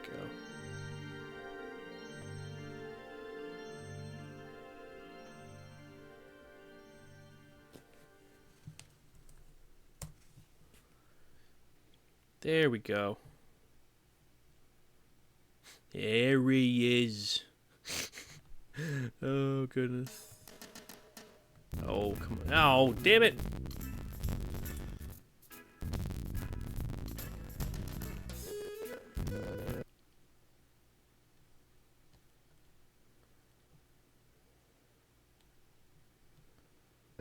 There we go.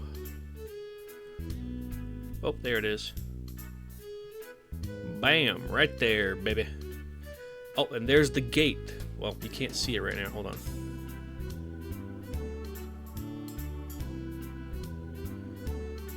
That's the warp gate. You go to it, you hit the X button, and you pick the 3 words you want. But yeah, this is Dunloyreeg. Anyway.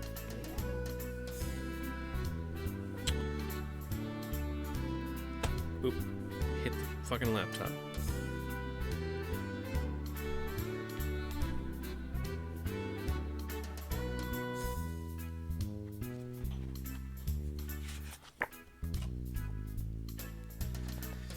Alrighty. Dunloyreeg was the root town on the Theta server. Built on a small plain that was surrounded by towering rocky mountains, it had a Scottish Highlander theme. The shops and houses were built into sheer rock cliffs. Bridges linked many of the areas together. Though calling them quote unquote bridges was more than I thought they deserved, since they were just sloping wooden planks with no railings, leading from one platform to another.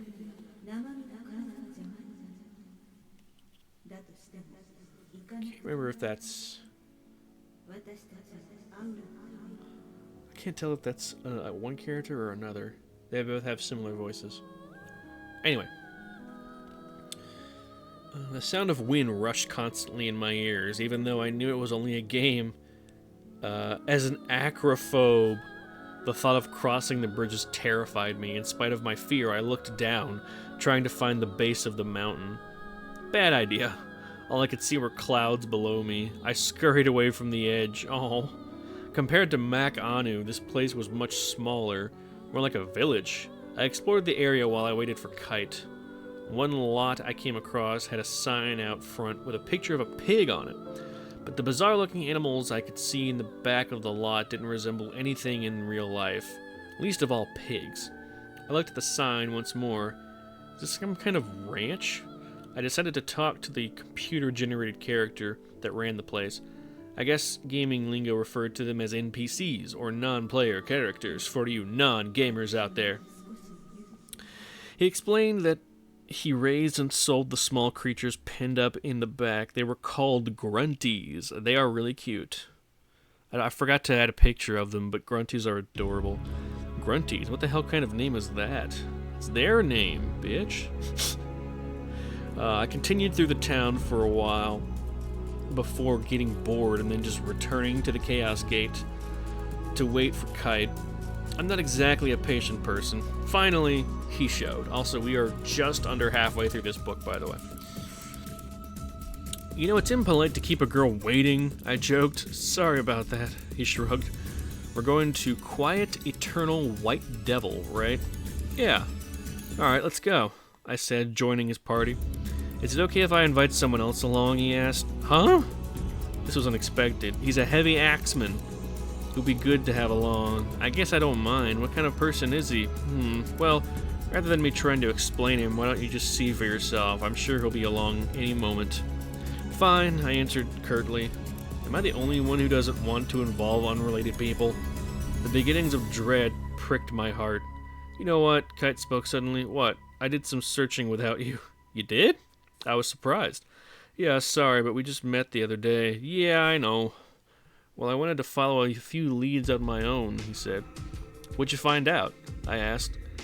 I read on the boards about this place that looked like a dried-up ocean.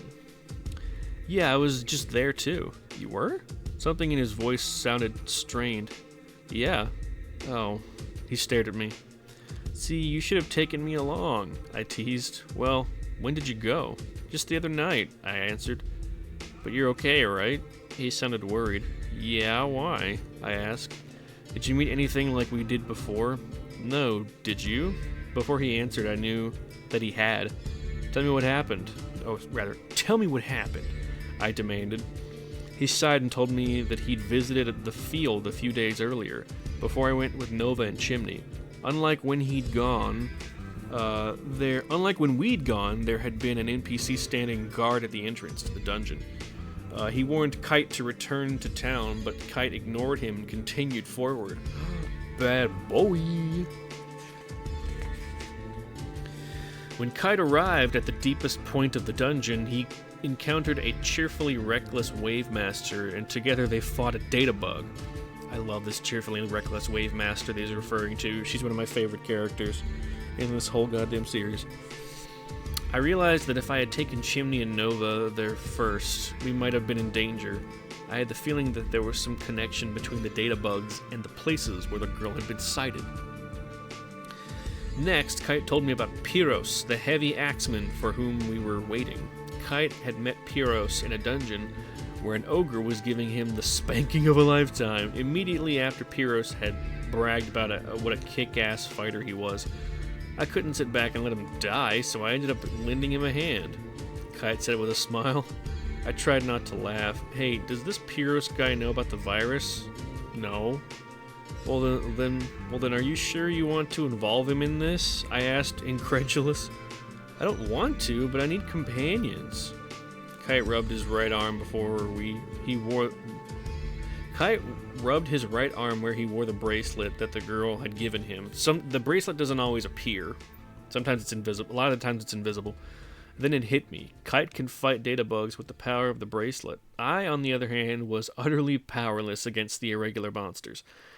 Even though we shared the same goal, Kite was far more powerful than me. Hey, Kite asked suddenly, very serious, do you know about protected areas? After listening to Yuji talk so often about message board rumors, I'd made it a habit to check the BBS diligently. Some of the threads had mentioned the protected areas.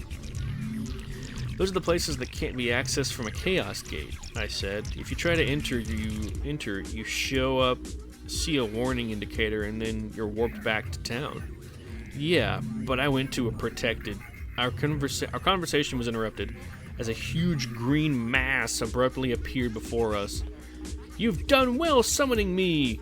Now let us begin our harrowing journey! And that is... I swear I have him in here somewhere. Don't tell me I didn't save him. No, not good boy Mandark. That's literally how he. That's literally how he is. He's like a meathead Mandark. He even kind of sounds like Mandark.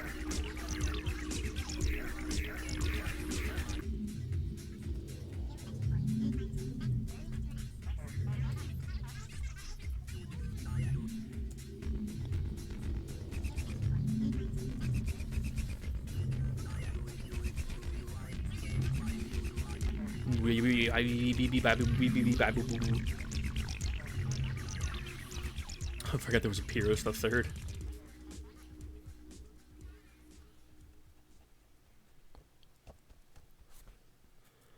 Come on, buddy. Alright. I really should just leave this open. There he is. There's that silly boy. He's got the Mandark hair going on.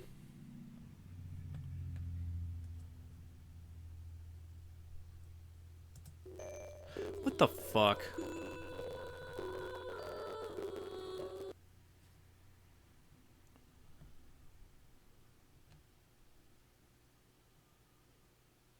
What the fuck? I didn't close. What? Excuse me? I did not put on Caddy Boy.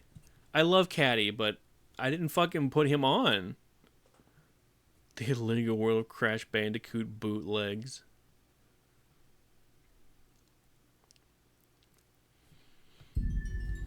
God damn it. It was around here. Oh, well, it's ad time anyway. So it don't matter. We've hit the 2-hour mark. So I think at the end of this chapter, maybe.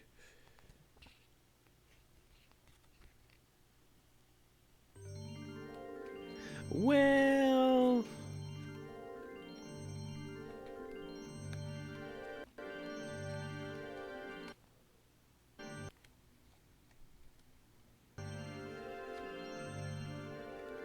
let's see. Good evening, VOD watchers. Oh, I love Mistral. Okay, yeah, I can do that. We'll do two more. We'll do one more chapter after I finish this one, and I'll have him up and running. F11.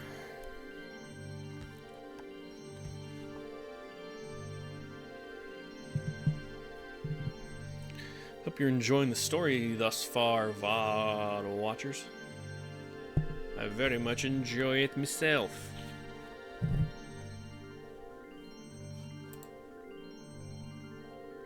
Making sure that chat works.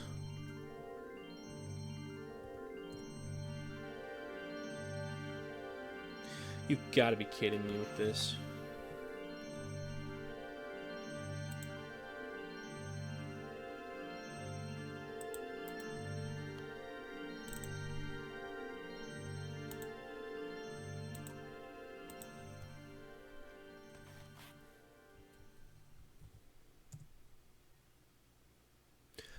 Why aren't you working? That's really fucking annoying.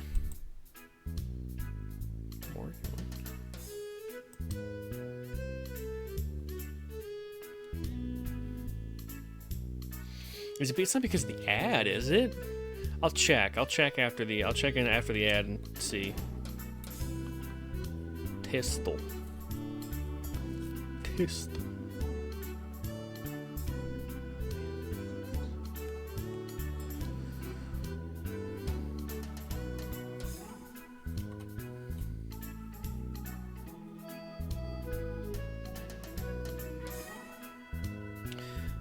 I love finding independent artists at artist alleys at conventions.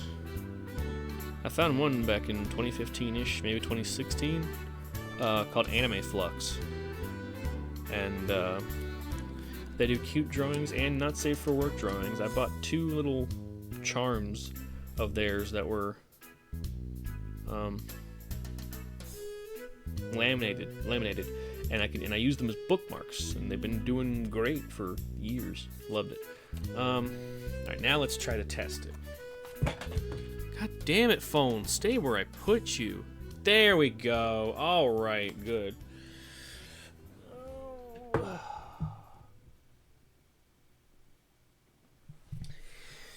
Okay.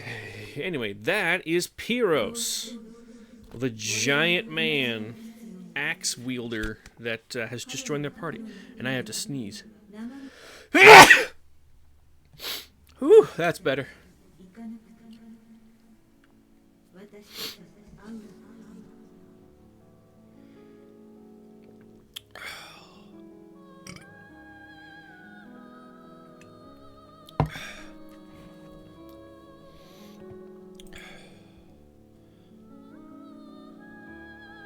Oh boy. And give me a little bit, and then we'll start back up again.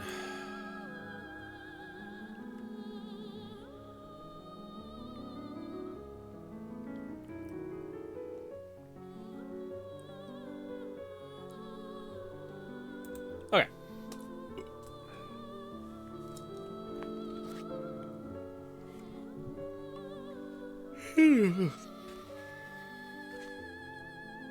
Let's see, where are we? Journey. Okay, say what? You there, woman! I am honored to make your acquaintance. I am the lone wolf, Pyros the Silver White. What a dumb-ass name, but god damn it, you gotta admire that spirit. Yeah, he's real tall, he's big, bulky. He carries a big old axe. Hi, I'm Black Rose. I keyed the motion for a bow, but he didn't notice. Too busy being a fucking himbo. Let us begin our quest. I clicked into whisper mode so I could speak to Kite without Pyros hearing. Can you finish telling me your story? I pressed. You'll understand soon enough. Perhaps Kite was taking us to a protected area now. Is that possible? We warped to the field. We got right in. Kite sounded surprised, as if we shouldn't have been able to get there that easily. The scenery of this place was very different from any of the other fields I had visited. Purple clouds hung low in the sky. Snowflakes danced through the air. What at first appeared to be a line of trees in the distance was actually a rip in the very fabric of the game. It's like the textures just were ripped away, and behind it was just code. The trees were actually green glyphs, symbols and letters that looked like programming language. The characters zigged and zagged like snakes across a black void. Even the snow covered ground sported occasional fissures that revealed the computer code. Well now, this is rather strange, isn't it? I could tell Pyros was as bewildered as I was. Occasionally a scream rent the silence. When it did, the color of the screen inverted. Isn't that the sign of the data bug? And what she means is you'll suddenly hear static for a second, and the screen colors will invert for a second, like ksh, and then blip. It's the same as the other day, Kite muttered as he looked around. What do you mean? I asked. Hidden forbidden holy ground on Delta didn't look this bad. No, not there. This is what it was like in expansive haunted sea of sand on Delta when I went there. Well, let's proceed. Pyros said grandly. Standing around avails us nothing, boys. This guy sounds like he was voiced by Timmy Turner's dad from The Fairly Odd Parents. And I cannot remember if he is or not. I don't want to look it up. I did look it up at one point.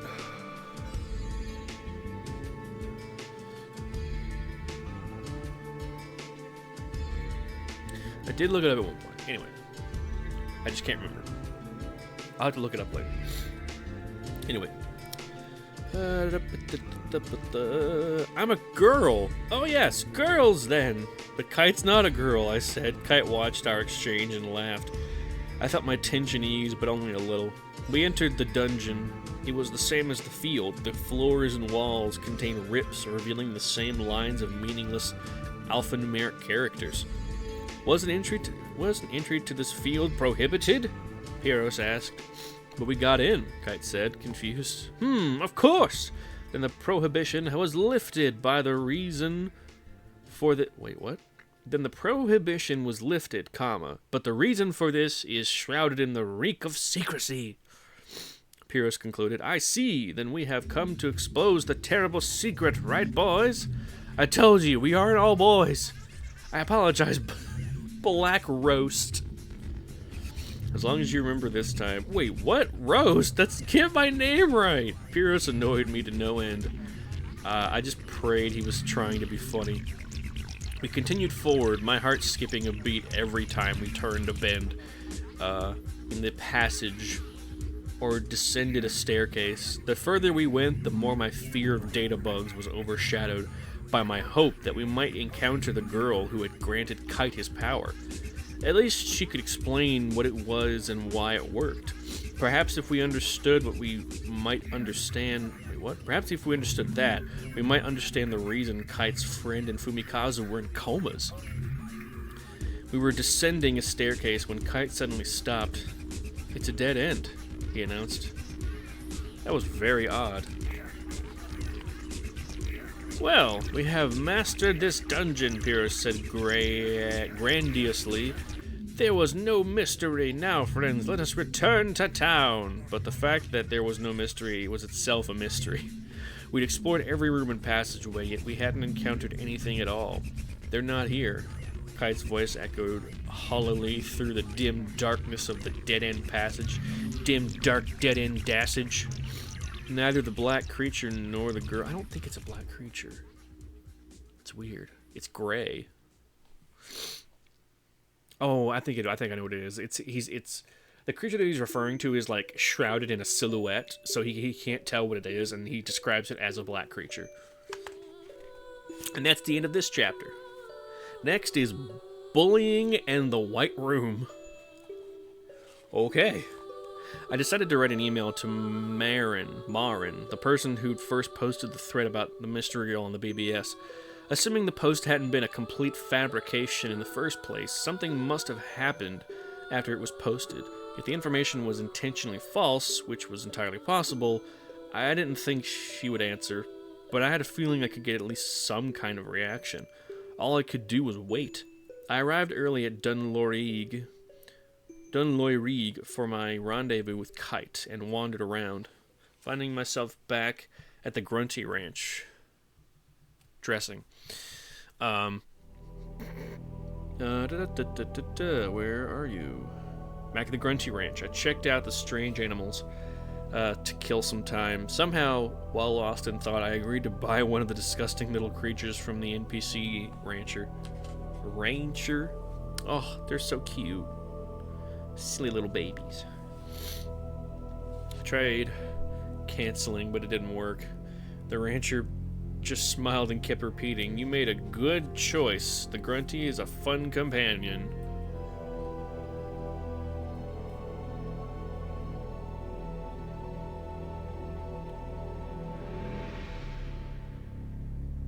And now we will look at Grunties, because I cannot fucking believe I forgot to put Grunties in here.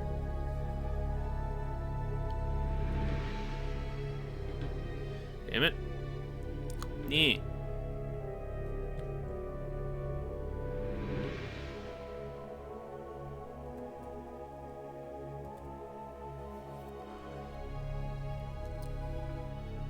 Grunty. Grunty-wanty. Related community Banjo-Kazooie. You know, that's fair. That's fair. Oh god, I hated that episode. That was too fucking sad. Give me some fucking pictures of him, goddammit. Not that one. That one's too fucking sad. I'm glad I'm blocking it. It is just the worst. I hate it. It always looks like it's crying. And I hate it. It's sad. It's too sad. What the fuck?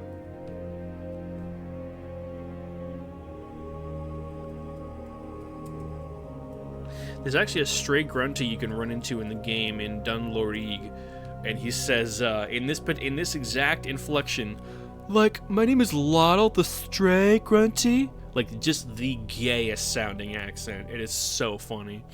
I still remember it to this day.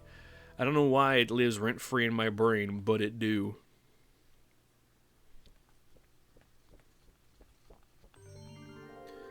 Sorry, I'm just messing with the book in my hands.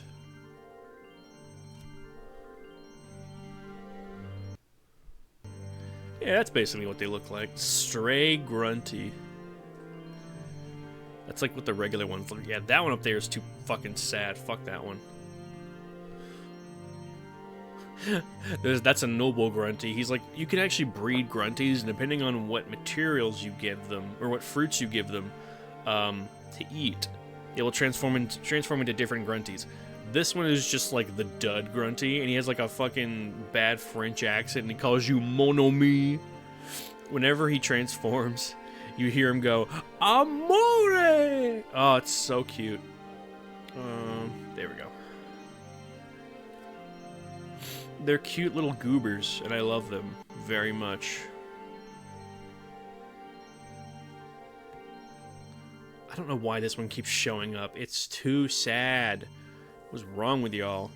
Twitter? Why the fuck is it on Twitter?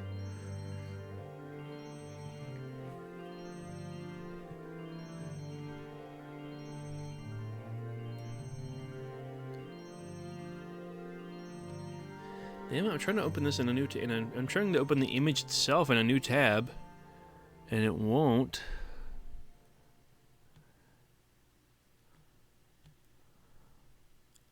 You've got to be kidding me.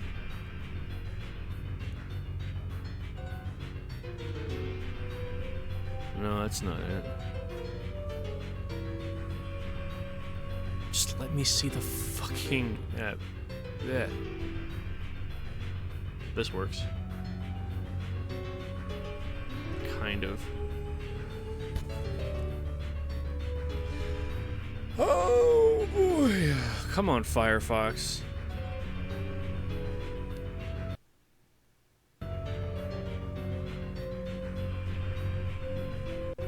That's the Grunty behind my head that I for some reason just can't make put onto the center of the screen. God damn it! But yeah, that's a Grunty. It's a little cow/pig looking thing. Precious babies. We love to see it. Not you.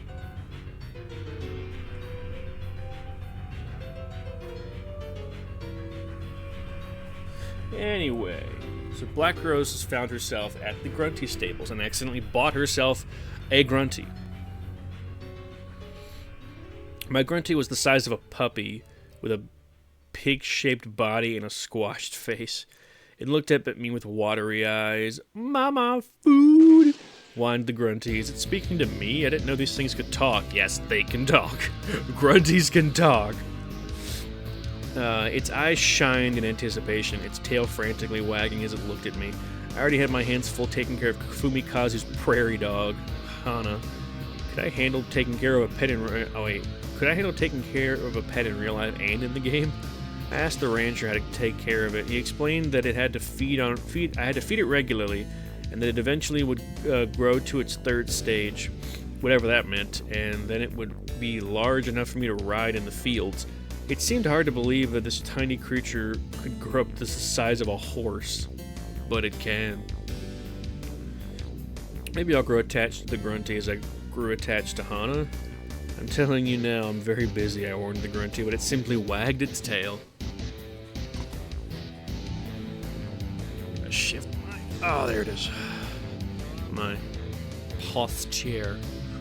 I returned to the rendezvous point and found Kite waiting. Been here long, I asked. Nope, Kite replied. Then I noticed another character waiting with him, a fidgety twin-bladed with blue clothes. Her outfit showed off her short emerald hair. The arms and legs of her slender body were painted with unique designs. Who are you? I asked, Has he roped another innocent bystander into this mess? She looked at Kite and beamed. This is someone I helped the other day when she had trouble getting to a Got statue. Got statue are things at the bottom of dungeons. They're essentially the loot at the bottom. It's a statue, and in front of the statue is a chest that has all the loot in it. I just happened to meet her again near the Chaos Gate here. I thought we'd play as a party of 3 today. I'm Natsume. And I will quickly show y'all Natsume. Assuming I can get this shit to work. Natsume. Oh, I love this.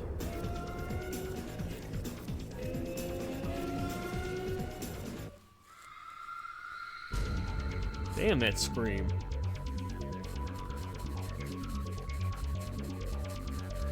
There she is. Oh, she's so cute. I love her. Look at the bean. She's a precious babby. Adorable. She's a twin blade like Kite is. Where are you? I'm Natsume. It's nice to meet you. She bowed and smiled awkwardly. For some reason, I felt like I should keep an eye on her. I'm Black Rose. Likewise, I replied. They invited me into their party. Will we be alright with this new girl tagging along? I guess Kite considers her another companion. I wondered if his criteria were for inviting people along on perilous journeys. Wait, I wondered what his criteria were, for inviting people on long perilous journeys. But then I had to admit, I'd done most of the same thing with Nova and Chimney. Wow, Black Rose, you're a heavy blade. Cool! Natsume said in a shrill voice as she ogled the large sword on my back. Wink fucking wonk. Yeah? I'll do my best to be a reliable source for the party, too, she said. I'm not very reliable myself, I muttered. Huh? Kai was just saying how reassuring it is to be with you. He was? I said, surprised. He was being too... Wait, what? He was being too courteous. I hadn't been reliable to him at all. A blue-haired wave master walked up to Kite. Do you have a minute? He asked. Is this another one of Kite's acquaintances? Sure, why aren't you with Mia today? Kite wondered aloud. The boy looked embarrassed and started fidgeting. Is there something wrong with Mia, Elk? Kite asked. Elk lifted his head and said no more. I realized that they had switched to private chat. And Elk is another precious baby that looks like... No, not LK. No. Elk.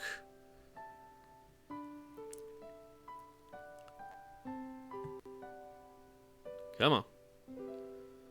Come on, old girl. There he is. Innocent little boy.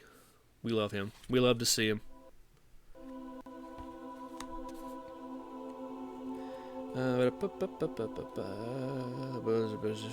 Private chat. Okay. Next page. Natsume and I stood around like idiots waiting for them to finish. I was about ready to put the FMD down and go make some tea when Kite finally broke the silence. Sorry, I can't go anywhere with you today, he said, shaking his head. Elk needs me with him. It's very important. I'll contact you later. What? Natsume cried flustered. I'm really sorry. I'll email you later. Kite quickly ran toward the Chaos Gate with Elk, and they disappeared, leaving me alone with Natsume. I can't believe he left like that, Natsume whined like an abandoned puppy. Oh, she's precious. How can he do that? I was more angry than annoyed. How can he leave me with a girl I've only just met? I could have ditched Natsume, but I figured I should be courteous. What are your plans, Natsume? I was thinking of jumping into a field solo. This is the music that plays whenever you ride a grunty in the field. She turned, startled. You want to go together? I asked, inviting... Oh, do you want to go together? I asked, inviting her into a party. I couldn't just leave her here. Yes, I'll do my best, she replied joyously. What places have you visited so far? I asked. I've often gone to a place called Bursting Something. It was written on the BBS as being a newbie-friendly. Bursting. Oh, yes, Bursting Passed Over Aquafield. Yeah, that was the A coordinate. Remembering how I randomly chose coordinates for Fumikazu brought up bitter memories. I need to take Natsume someplace safe. I don't really care where we go, she continued. Why don't you choose? Oh, okay. We went to the Chaos Gate. It was my first time as a party leader. I'd have to choose carefully. I couldn't afford to make any mistakes. I scanned through the menus. Let me see here. I said as I threw some words together, Buried Orange Gate. How about that? It was level 25. Impossible.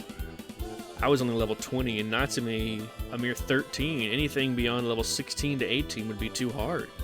I thought... What? I thought beautiful, comma, her, comma, scent. Oh, she's talking about the keywords. I was confused. I thought beautiful, her, scent had a nice ring to it, but it was level 22. There sure were a lot of high-level fields on the Theta server. I wondered if any would be suited to Natsume. Find anything yet? Natsume asked hopefully. Not yet. Let me keep looking. Sinking someone's scaffold came up next. I didn't like those words. They felt ominous, but the area level was 17. Is that no good? Natsume inquired. I guess it'll have to do. Natsume and I warped to a surprisingly beautiful scene. Gently falling snowflakes descended from a beautiful winter sky. I could see other characters wandering around, so I thought it would be safe. The key warning sign would be broken scenery revealing computer code. I didn't see any. As we walked, Natsume told me how she'd met Kite. She had entered a dungeon hoping to acquire some new equipment, but her level wasn't high enough, and she had to flee to keep from getting killed. When she returned to the entrance, she encountered Kite. Once she explained her situation, Kite kindly offered to help her find a new magic item. Natsume proudly showed off what she had found. These twin blades are my key treasure, their spiral edge. Kite could be really nice even to total strangers. He reminds me a little of my brother. Kite could be... Oh, never mind, I missed that. I want to become strong like Kite. I've got to try really hard, Natsume declared as she tightly grasped her spiral edge. Kite's strength wasn't just in his character's level, it was in his personality. But she was right, I had to be strong too. Once Natsume had had enough of the fighting and treasure hunting in that area, we returned to town and I logged off for the day. She was nicer than I first thought possible. I emailed Kite my thoughts and told him we'd had fun adventuring, but I hoped we could get back to our shared goal soon. Bye, see you tomorrow. As I hurried to tennis practice, I waved to friends who were leaving for the day. I was running late, so I took the stairs to the lockers, 2 at a time. When I arrived at the door, I could hear voices inside. I hate when people shirk their responsibilities. I can't believe she was chosen when she can't even get here on time. Maybe they'll replace her before the season is over. Are they referring to me? I opened the door and the room fell silent. I walked past the cold stairs and quickly changed. It had been my turn for classroom cleanup and hall duty, so I told Captain Kura earlier that I'd be late. So she let the teacher know in advance that she'd be late. I was actually on time for tennis practice. I just didn't have time to help with setup. When I arrived at the court, I apologized to Kura for being late. What do you mean? You're on time. Yeah, but I couldn't help with setup today. That's alright. I found someone to cover when you told me earlier. It's no big deal. She said, smiling. Let's have another good day out here today. Akira, you're early, Risa said half-jokingly. Did you switch with someone for hall duty or something?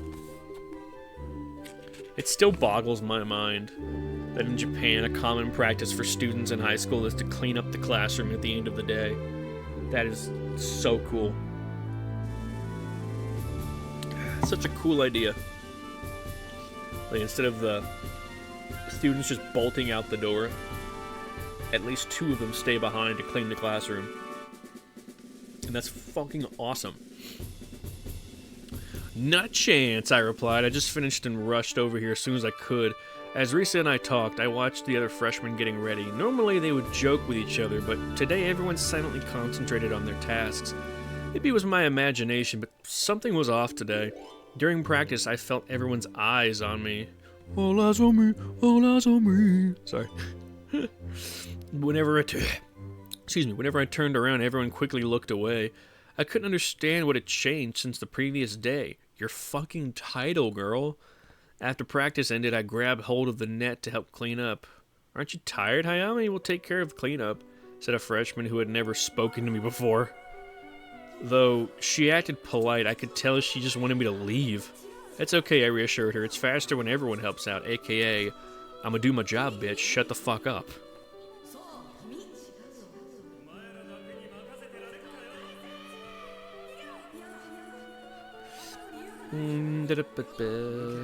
I certainly was tired, but I didn't want to complain about it. Cleanup was done by freshmen. That's the way things were. I was a freshman. It didn't matter that I was first string and they weren't. As I walked to the storeroom to put away the net and balls, I noticed Risa wasn't around. Usually she would wait for me so we could walk home together. Where's Risa? I asked the girl who'd spoken to me earlier. Got me, she replied curtly. Is Risa avoiding me too? I rushed back to the locker room where some of the upperclassmen were still chatting away. Risa wasn't there either, and her bag wasn't in the locker we shared. If she had to leave early, why didn't she say anything to me during practice? Good practice today, I said to the upperclassmen. No one responded. I shrugged. Perhaps they were too engrossed in their own conversations to hear me. I quickly changed and left. On days I had practice, I rode my bike to school. I only rode the bus on the other days when I would visit the hospital. As I kneeled down to unlock my bike, I heard a voice shout, "Hey, wait up! It's Risa." Where were you? I asked. I had to meet Asaoka. Didn't anyone tell you? No, I shook my head. I asked them to tell you to wait for me. You did? Of course. No one said anything to me. Oh, well, I'm sure they were just tired and forgot. Uh-huh. Sure. She laughed off the incident, but I could tell that my problems were probably just beginning. You are correct. When I opened my locker the following day, my heart nearly jumped out of my chest. Someone had maliciously cut the laces on my shoes. It was a clear cut, like someone took scissors right up the center. This may not seem like a big deal, but this clearly sends a message that she is not wanted. And yeah, it may just be shoelaces, but y'all, subtle bullying like this can be just as mentally damaging as outright shouting slurs or punching people. Especially if you've never experienced it before. It's really it's awful. Whoever did it didn't stick around to see my reaction. I was alone. I had some spares, so I quickly replaced the laces and tried not to let it get to me. But it was a struggle. I didn't understand why this was happening. Did I do something to make someone angry with me? But what? Once I'd calmed down, I noticed Risa's stuff was gone. I went to look for her outside. Risa had always been my workout partner, but today she was paired off with an upperclassman. I tried to get her attention, but she didn't look my way. I couldn't just stand there, so I exercised by myself. A few minutes after I started, Kora ran up to me. Hayami, you can't do warm-ups alone. Why didn't you say something? Before I could make an excuse, she called Asaoka over. When you're alone, ask Asaoka for help. Hey, I can help you with the warm-ups. You ready? Asaoka said eagerly. Thank you, I replied. During practice, I could feel my teammates' cold stares. I tried to ignore them, but they bored into me. My rally partner, another girl who didn't get picked, hit so hard that I spent the entire practice chasing balls from one end of the court to the other. Hell yeah, brother. She was merciless, and by the time we finished, I was exhausted. Practice continued like this for the rest of the week. I got used to the hard practices, but I couldn't stand everybody's cold attitude. Even though it bothered me, I came home each night and acted cheerful no matter how tired or lonely I felt. Gotta put on that mask for fear of judgment. I couldn't bring my school problems to the dinner table. We had enough things to worry about as it was, but I was getting seriously depressed on the inside. I had a reply from Marin. She wrote that someone had actually rewritten the coordinates to her original post. She couldn't imagine why or for what reason, but she said she was thoroughly creeped out. She passed along the coordinates she'd originally written, but strongly advised me not to go there. The fact that some hacker or even an administrator had rewritten her post meant someone was trying to hide something. It only intensified my desire to go. I wrote to Kite and we met up on Theta server to go to Cursed Despaired Paradise. Where are you? But when we tried the gate, the location was protected. Instead of warping us to the field, when we picked the final menu item, a new screen interface popped up with some sort of cross shape. The cross looked like it was made out of crystals with missing shards. I couldn't tell what we were supposed to do with it. That also appears in the game. Fucking awesome. We love it. Oh, I said. Kite, didn't you mention something before about getting into protected areas? Gate hacking isn't that easy, he replied. To break the protection, I need to gather more virus cores, which I can only get by using data drain on monsters or data bugs. I didn't know how he'd learned to gate hack, but I imagined the ability came from the same source as his bracelet. Though I felt near my breaking point, I did the only thing I could. I waited. When practice ended, the juniors quickly returned to the locker room. So did the freshmen. After all, they asked so nicely if I could clean up alone today. How could I refuse? I hoped that it might make up for whatever I had done to get everyone on my case. But what could I have done? I always greeted everyone when I arrived, I always helped out wherever I could, and I always played my best, even though playing the quote-unquote victim was never a very attractive role. I couldn't help feeling sorry for myself. What?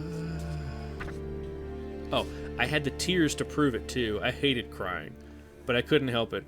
Akira, Risa called to me as I carried the net back to the storeroom. I quickly wiped the tears from my eyes. Someone just told me you were cleaning up by yourself. Yeah, it's fine. I guess the others had something else to do. Without another word, Risa jumped in to help. After a while, she asked, Akira, are you okay?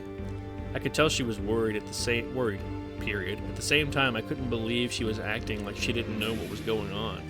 She must have noticed how strangely people were treating me. Even she seemed to avoid me at times.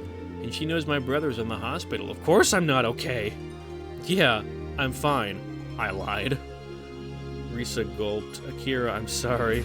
I didn't want to hear it. All done. Let's hurry up and change so we can go home.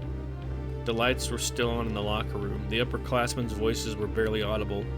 I can't stand Hayami's attitude. These bitches, what the fuck are you talking about? Stupid freshmen don't know anything. It's like nothing can touch her as long as Korra's got her back. She doesn't complain, but it's just an act. Okay, bitches, fuck y'all. How about we go after Asaoka next? Sure, that sounds fun as long as Korra doesn't notice. I couldn't believe they were bullying me just for being picked in the singles division. I felt dizzy. Get a grip, you haven't done anything wrong. Exactly, they're being fucking bitches. Ever since Fumikazu had collapsed, I decided I wouldn't complain about anything. I entered the locker room as calmly as I could. Good practice today! They stopped talking the instant I spoke. I concentrated on walking toward my locker. My legs shook. Risa's equipment was still missing from the locker. When will things return to normal? Or will it be like this from now on? Hayami's here. Wanna leave? I heard a girl say from the other side of the lockers. I stiffened. Yeah, let's get out of here. I quickly changed and walked toward my bike. Even though I knew why I was being picked on, there was nothing I could do about it. As a gym teacher, my dad must have seen this sort of thing all the time. I remembered something he once told me. Even if you're bullied, play fair. I was, but it bothered me a great deal. I was getting completely ostracized. Who wouldn't be bothered? Dad also told me to talk about it with someone I could trust. Who could I trust? Captain Korra? Asaoka? I couldn't. Books do be existing, Cosme. Quick recap, though. We are... I don't remember how far you got. I just got off work at a bad time. That sucks. I hope you're able to relax, at least a little bit. We are currently in the part of the game where we are at the Theta server, I think? It's Dunlaurier, the sky area on the mountains and stuff. Via the stream. What? No, you're fine, dude. Remember, the VOD's there for a reason. And plus, I'm doing like a little neat, damn it. Fucking pop up. Why do you do this? Hey, you know, we got Kite, and you know what I mean. It's alright, buddy. Like I said, I can give you a quick recap. It plays out exactly like the game does. They just figured out that the world that they tried to go to that had some mysterious thing about it that they found on the message boards, someone had mysteriously changed the word titles so that they would go to the wrong place. So when Black Rose emailed the original poster about it, she's like, I don't know what the fuck happened. What the fuck was that about? And so she sent her the real coordinates. And, but when they tried to get in, Kite said he needed more virus cores. And so Black Rose, aka Akira, had to wait. And right now, Akira in real life, she recently got picked for first string, I guess, which is like a higher up position on her tennis team. And now she's being bullied for it. Because this book focuses on Black Rose's life both in and out of the game. And there's something really cool about it. I don't know, I really like it. But yeah, she's quickly realizing she's being bullied by both upperclassmen and lowerclassmen. And it's a rough situation. On top of her brother being in a coma. So it's all compounding, and she's not complaining to anybody because she's trying to be strong, for everyone else, because she's a big sister. She has two younger brothers, and the oldest of the younger brothers is the one that's in a coma. Also, hold up. This is Black Rose outside of the game, and that's her brother's pet. I can't remember if it's a meerkat or a prairie dog. A prairie dog. That's her brother's pet prairie dog, Hana. But yes, she has just left practice for the day, and she's quickly realizing that upperclassmen are bullying her just because she got first string on the tennis team, and she's a freshman. So, petty bitches. Be petty. And her dad's a PE teacher. I remembered something he once told me. Even if you're bullied, play fair. I was, but it bothered me a great deal. I was getting completely ostracized. Who wouldn't be bothered? Dad also told me to talk about it with someone I could trust, but who could I trust? Captain Kura Asaoka, who was a higher-up member on the team. I couldn't tell them. That would seem like tattling, and I didn't want to do something so lame. All right, girl. And I sure didn't want to make it worse than it already was. I understood how the upperclassmen who hadn't gotten picked must feel, but I wasn't responsible. If they had something to say to me, they should just say it to my face. I wondered if I could handle the responsibility of being on the tennis team and discovering the cause of Fumikazu's coma. Maybe it was impossible to do both. Lately, my world felt as if it were about to crumble. Pull yourself together, don't wimp out, I told myself while riding down the street. I could be strong. I could still fight. I could be Black Rose. I didn't have to let their taunts get to me. After all, I still had friends. I came home exhausted, but I still needed to go online. Fortunately, it was the weekend, so I could sleep in. I booted up my PC. I had an email from Kite with yesterday's date on it. He'd finally gotten his hands on a virus core, and we could now enter the protected area. I had a bad feeling. I had forgot my schoolmates' jealousy and focus. Oh, I had to forget my schoolmates' jealousy and focus on the game. At least in the world, I was strong. I met up with Kite at the Theta server. Yeah, it was the Theta server Chaos Gate. So, right, meow. My head's in the way, but the gate's like right there. Where are you? Chaos Gate. Hi, you ready to go to Cursed Despair Paradise? Sure, do you mind if someone comes along? Kite replied. Who? I asked, wary. A wave master I helped out the other day. That's fine. Why didn't you mention anything before now? Kite's very bad about communication. I didn't think it would be a big deal, is it? Kite had his bracelet, so I guessed we'd be alright. Nah, no problem. I smiled reassuringly. But I worried about the constant string of strangers he brought along. Nyah! Sorry for the wait. I turned and saw our Wave Master draped in blue and white baggy clothes. Her pink hair was covered by a hat that was split in two. It hung down like a floppy-eared rabbit. I couldn't believe this was the Wave Master Kite had talked about. I felt my strength drain. And that is the Wave Master known as Mistral. Come on. Load. Really?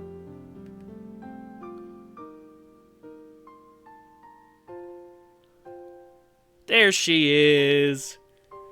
Not the bee. No, it's not the bee. It's Mistral. Look at her. She's so precious. She's one of my favorite fucking characters. And she has a high-pitched voice that is the cutest goddamn thing you will ever hear in your fucking life.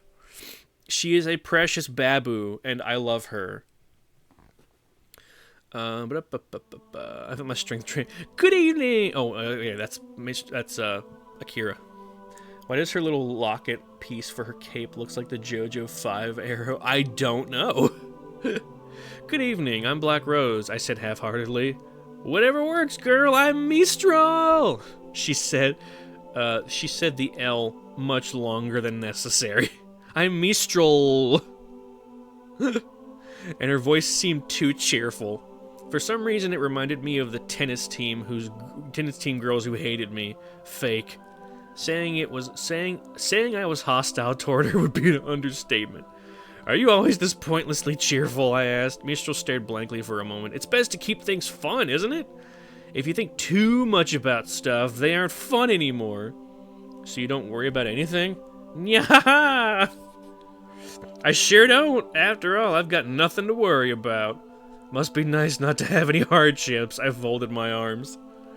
Hardships? Questioned Mistral. Of course I have hardships. Everyone alive has good days and bad, but everything we experience only serves to enlighten us. She seemed blindly optimistic, like the kind of person who would rearrange deck chairs on the Titanic. What a fucking metaphor. The kind of person who would arrange deck chairs on the Titanic. God damn. That's a burn. Oh, I think it's a burn? I don't know. Black Rose, are you alright? Kite asked, worried. I'm fine, I said, embarrassed. I'm sorry if I'm bugging you. I didn't mean to. Mistral peered at my face. What's up? Something must have happened. Keep your chin up. I love her so much. Mistral patted me on the head. I felt dizzy. You know what? I might get to see that technique again today, she said. Oh, technique? Does she mean the data drain? Let's go then, declared Kite. How do we get in? I asked. I'll show you. Kite activated the gate menu and selected the coordinates. When the crystal cross shape. Oh, there's a sketch in the book of Mistral petting Black Rose's head, and it's so goddamn cute. But I can't find it anywhere online. Appeared. He produced 6 shards from his inventory. These are the virus cores, he said. When I insert them into the right places, these crystals. What? When I insert them into the right places in these crystals, the protection will be lifted, and we'll be able to get in. He got to work, and I need to drink some tea.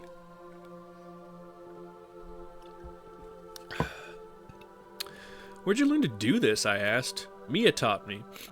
He said matter-of-factly. Alright, we got some glitchy audio.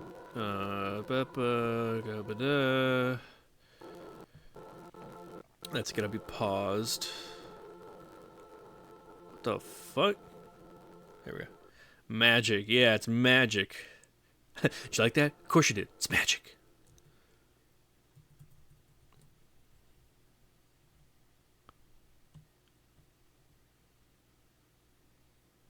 There we go. The soundtrack is almost done, but we have some PS1 ambient music and the Persona 1 soundtrack. I figured those would work close enough in tone. Anyway. I got to work. Where did you learn to... Oh, yeah, I already asked that. Mia? Persona 1111, I guess. Yeah, didn't he tell you? Mia? Yeah, didn't he tell you? Mr. Mistral jumped in. No, I replied. Why don't you tell me about Mia? She's someone I met. She looks like a cat. Kite clearly didn't want to talk about it. A cat? You mean like a real cat? No. Mistral, oh yeah, no, Mistral cried. She's like half cat, half human. She's a fucking furry. And she's super cute. I love her. Have you met her? I asked. Nope. I only know what he told me, Mistral replied. But she sounds cool. A feline figure? Hell yeah. I'd never seen anyone like that in the world. And why would she teach Kite how to gate hack? Better yet, how did she know how to do it? Clearly, Kite wasn't ready to confide in me, or he would have told me all of this before. We arrived in another area with broken graphics. The pitch-black ground wriggled as if it were alive. I looked around nervously, expecting to see a data bug at any moment. Whoa, whoa, whoa, Mr. looked around. This is just like the other day! As we headed for the dungeon, we encountered a giant human hand. Suddenly, Mistral shouted, "Yow! It's moving!" The dungeon's entrance was actually the mouth of a giant, who looked as if he'd been buried alive. We entered his mouth, but it gave me the creeps. Like we were being eaten alive. Yes, these dungeon types are so fucking cool. It's literally it's like it's described in the book. It's a giant head with its hands sticking out next to its face, and the fingers are just like wriggling. It's so cool. And the dungeon is just inside his body. We proceeded cautiously as monsters hid in every nook and cranny. Look, it's the same inside. Oh, look, it's the same inside. Kite pointed to the broken graphics within the dungeon. My heart raced. I tried to remain focused. Will we run into a data bug? Is his name Ben? Is whose name Ben? Oh, no, it's not. If that's a reference, I do not get it. We fought our way into the depths, and along the way, Mistral managed to prove useful in combat. She figured out the enemy's weaknesses and quickly exploited them with her magic. At the same time... Nah? Oh, okay. My bad. At the same time, she kept close watch on our health and hit us with a recovery spell whenever we were low. We finally arrived in the deepest part, where a purplish mist obscured a chamber door, tapping at that chamber door. There it is, I pointed. Looks suspicious, but it's promising, Mistral whispered. You ready? Kite asked. Yeah, you guys scared? I asked. Kite shook his head. Mistral practically jumped into the air. No, not a bit! Come on, let's go! Kite advanced into the fog. The interior of the room was pure white. There were no discernible... Here, hold on. This is too cheerful. So we're going to go ahead and shift over to the ambient low-poly PS1 music. If it will load. Hello? There we go.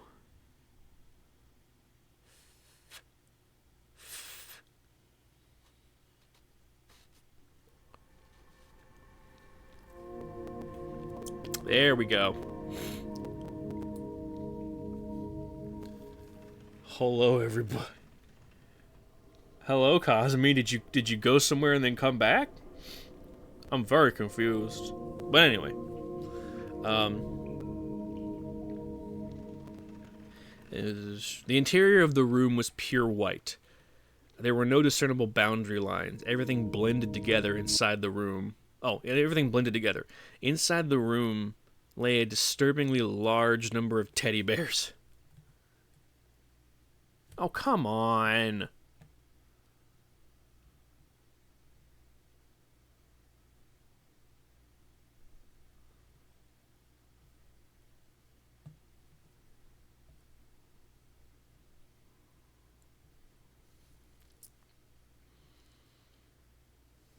You've got to be kidding me, dude. You said hello. Did I say hello?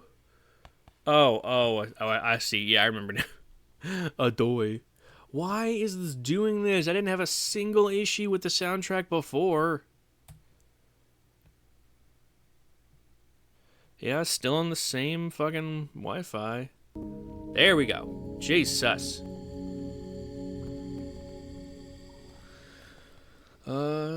The bears were scattered everywhere. Their eyes were unfocused, bulging out. Weefy, yep, bulging out. Their bodies were a dull yellow color. In the center of the room stood a canopy bed.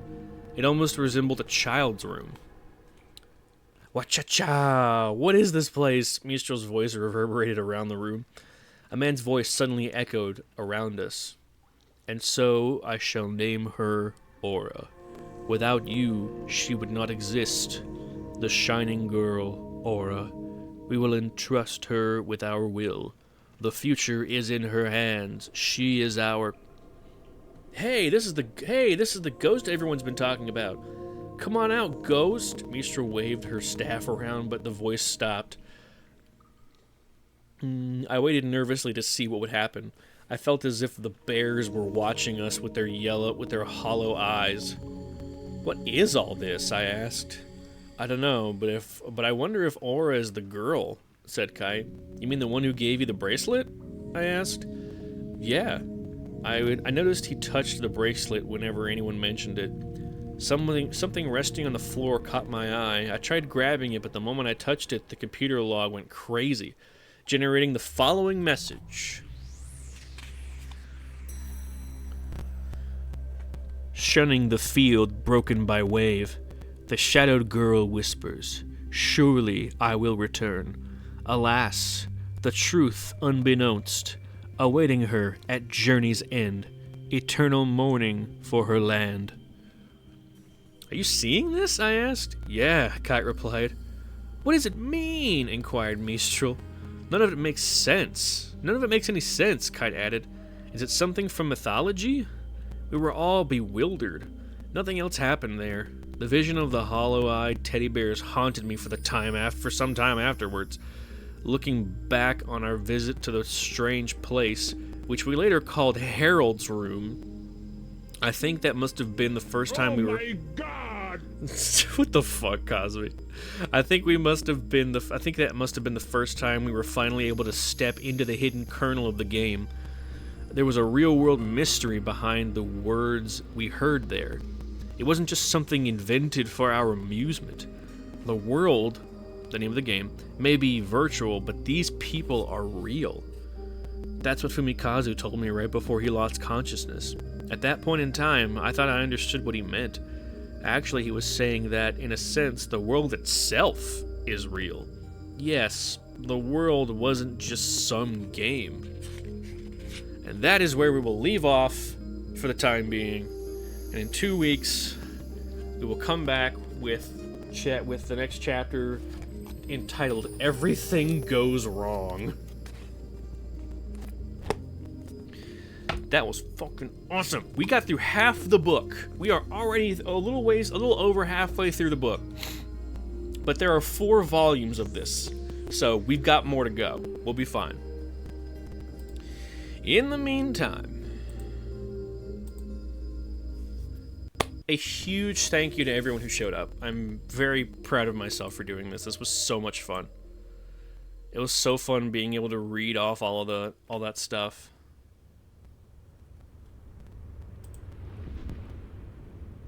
Give me a second to close out some of the windows.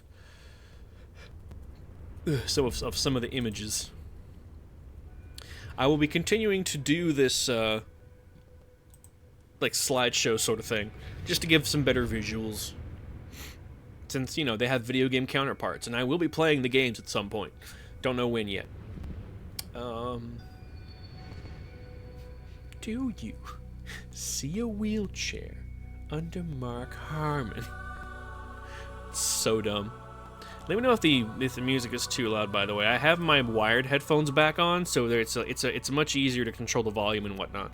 Anyway, let's see who's still online. Who's still streaming. Mayman. What is this?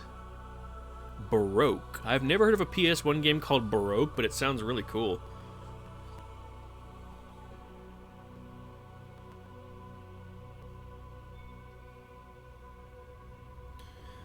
Alrighty, who are we gonna raid?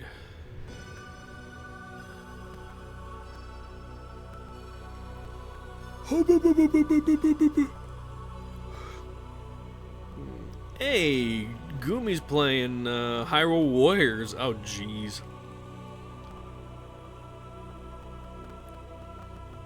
Let's see, making sure. Undead Anna. She's playing Lethal Company. We are gonna raid Pama Dragumi. I haven't raided one of her streams in a little while, so we are gonna raid her. So.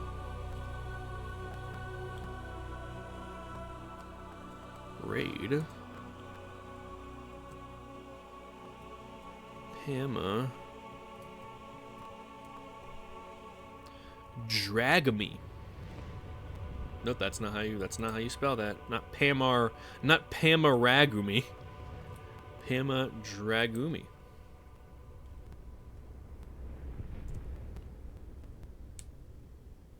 What do you mean? Oh, I put Dagumi. God damn it.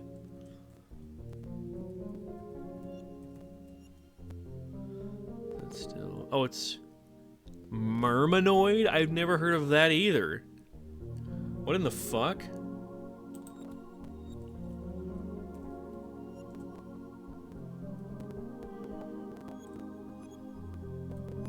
Okay, there we go. Now it's right. Raid Pama Dragumi. There it is. Alrighty. Once again, thank you to everyone who has shown up this evening. I am very proud of this little thing that I started. I knew I wanted to do it at some point. I didn't know when, and then I just got the itch. I got the itch to read, and I figured these books would be like the perfect starting point because they're not that long. Like I said, I got halfway through the first one in one stream in just under 3 hours, give or take. But yes, we will be back to reading. Really? Ad?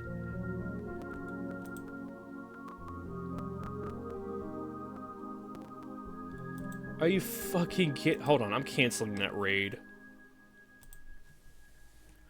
Ass! Ass!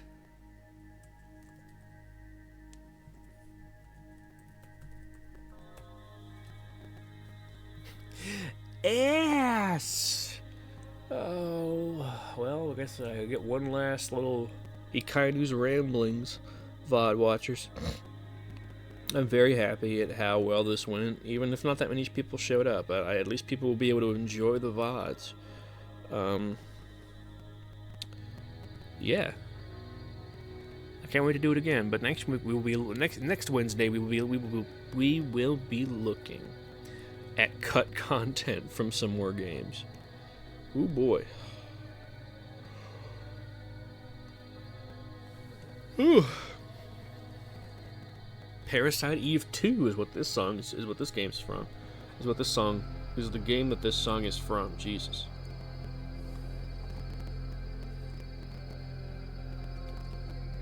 It uses what the fuck? It uses the Muslim chanting as well.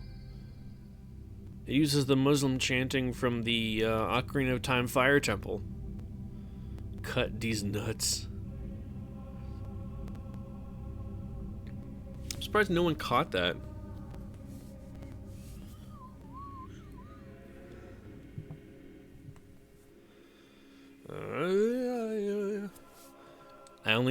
If only Parasite Eve 2 wasn't so expensive. You can get it digitally, Cosme, on PlayStation Network. I'm assuming they still have it. I have it on PS3.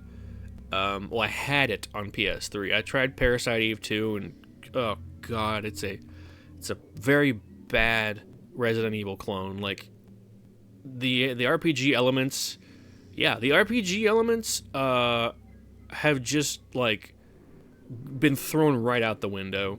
It's so frustrating.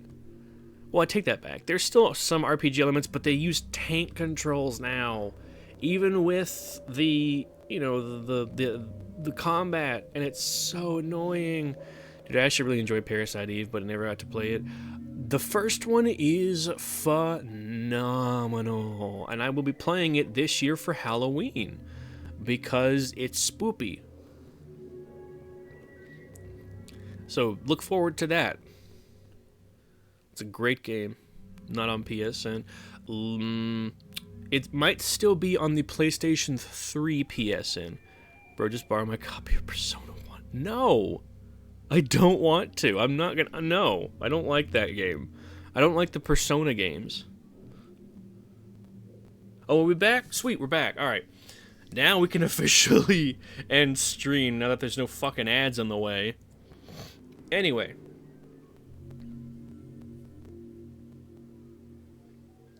I don't want to put out my PS3 for that. I mean, you gonna have to. Anyway, that hurts my feelings. A big McThankies to everyone who showed up for this stream. This was wonderful. And I will see y'all in 2 weeks for more of the book. But next week we'll be looking at cut game content, and then tomorrow we will be starting Ty the Tasmanian Tiger. Baby. Till then, be good to each other, because this is all we got, and be good to yourself, because you are all you have physically, and you deserve to be happy, because you're a cool person, I'm sure. I believe in you. Anyway, have a wonderful evening, and I will see y'all tomorrow. Bye-bye.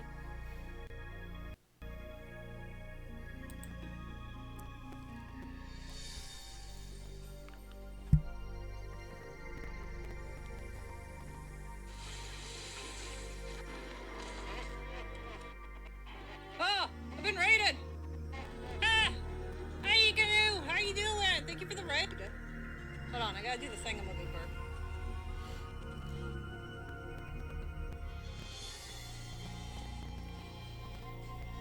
What is it? No, it's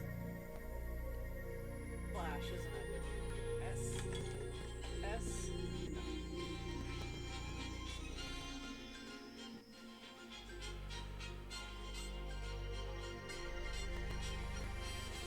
There we go.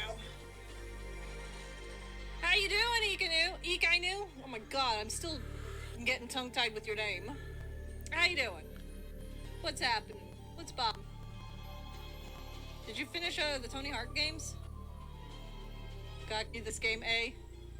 I just started it tonight. I did a read-along.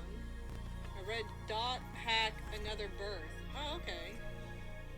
Which is the story from the original Dot Hack games told Grom Ankather characters' perspectives. Never heard of them, but okay, sounds cool. We're doing Age of Calamity, if you couldn't tell. From Another. Oh, okay.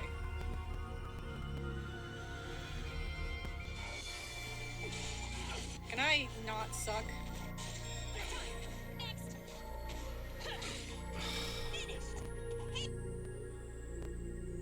I can just get more hits. Okay. Woo. Ooh. Ah, okay. Ah! Okay. I want both of you guys over here. Come here. Oh, there we go. There we go.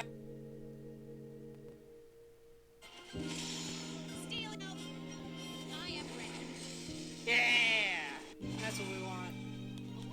Give me the goodies. Dot Hack is about... Oh, not about. Dot Hack is like the precursor to Sword Art Online. It's actually very well written and good story. I mean, if you say so, I will believe it. Because I've only heard nothing but bad things about Sword Art Online. I've never watched it though, it's just, I don't care to though, honestly. Alright, Rivali, come here.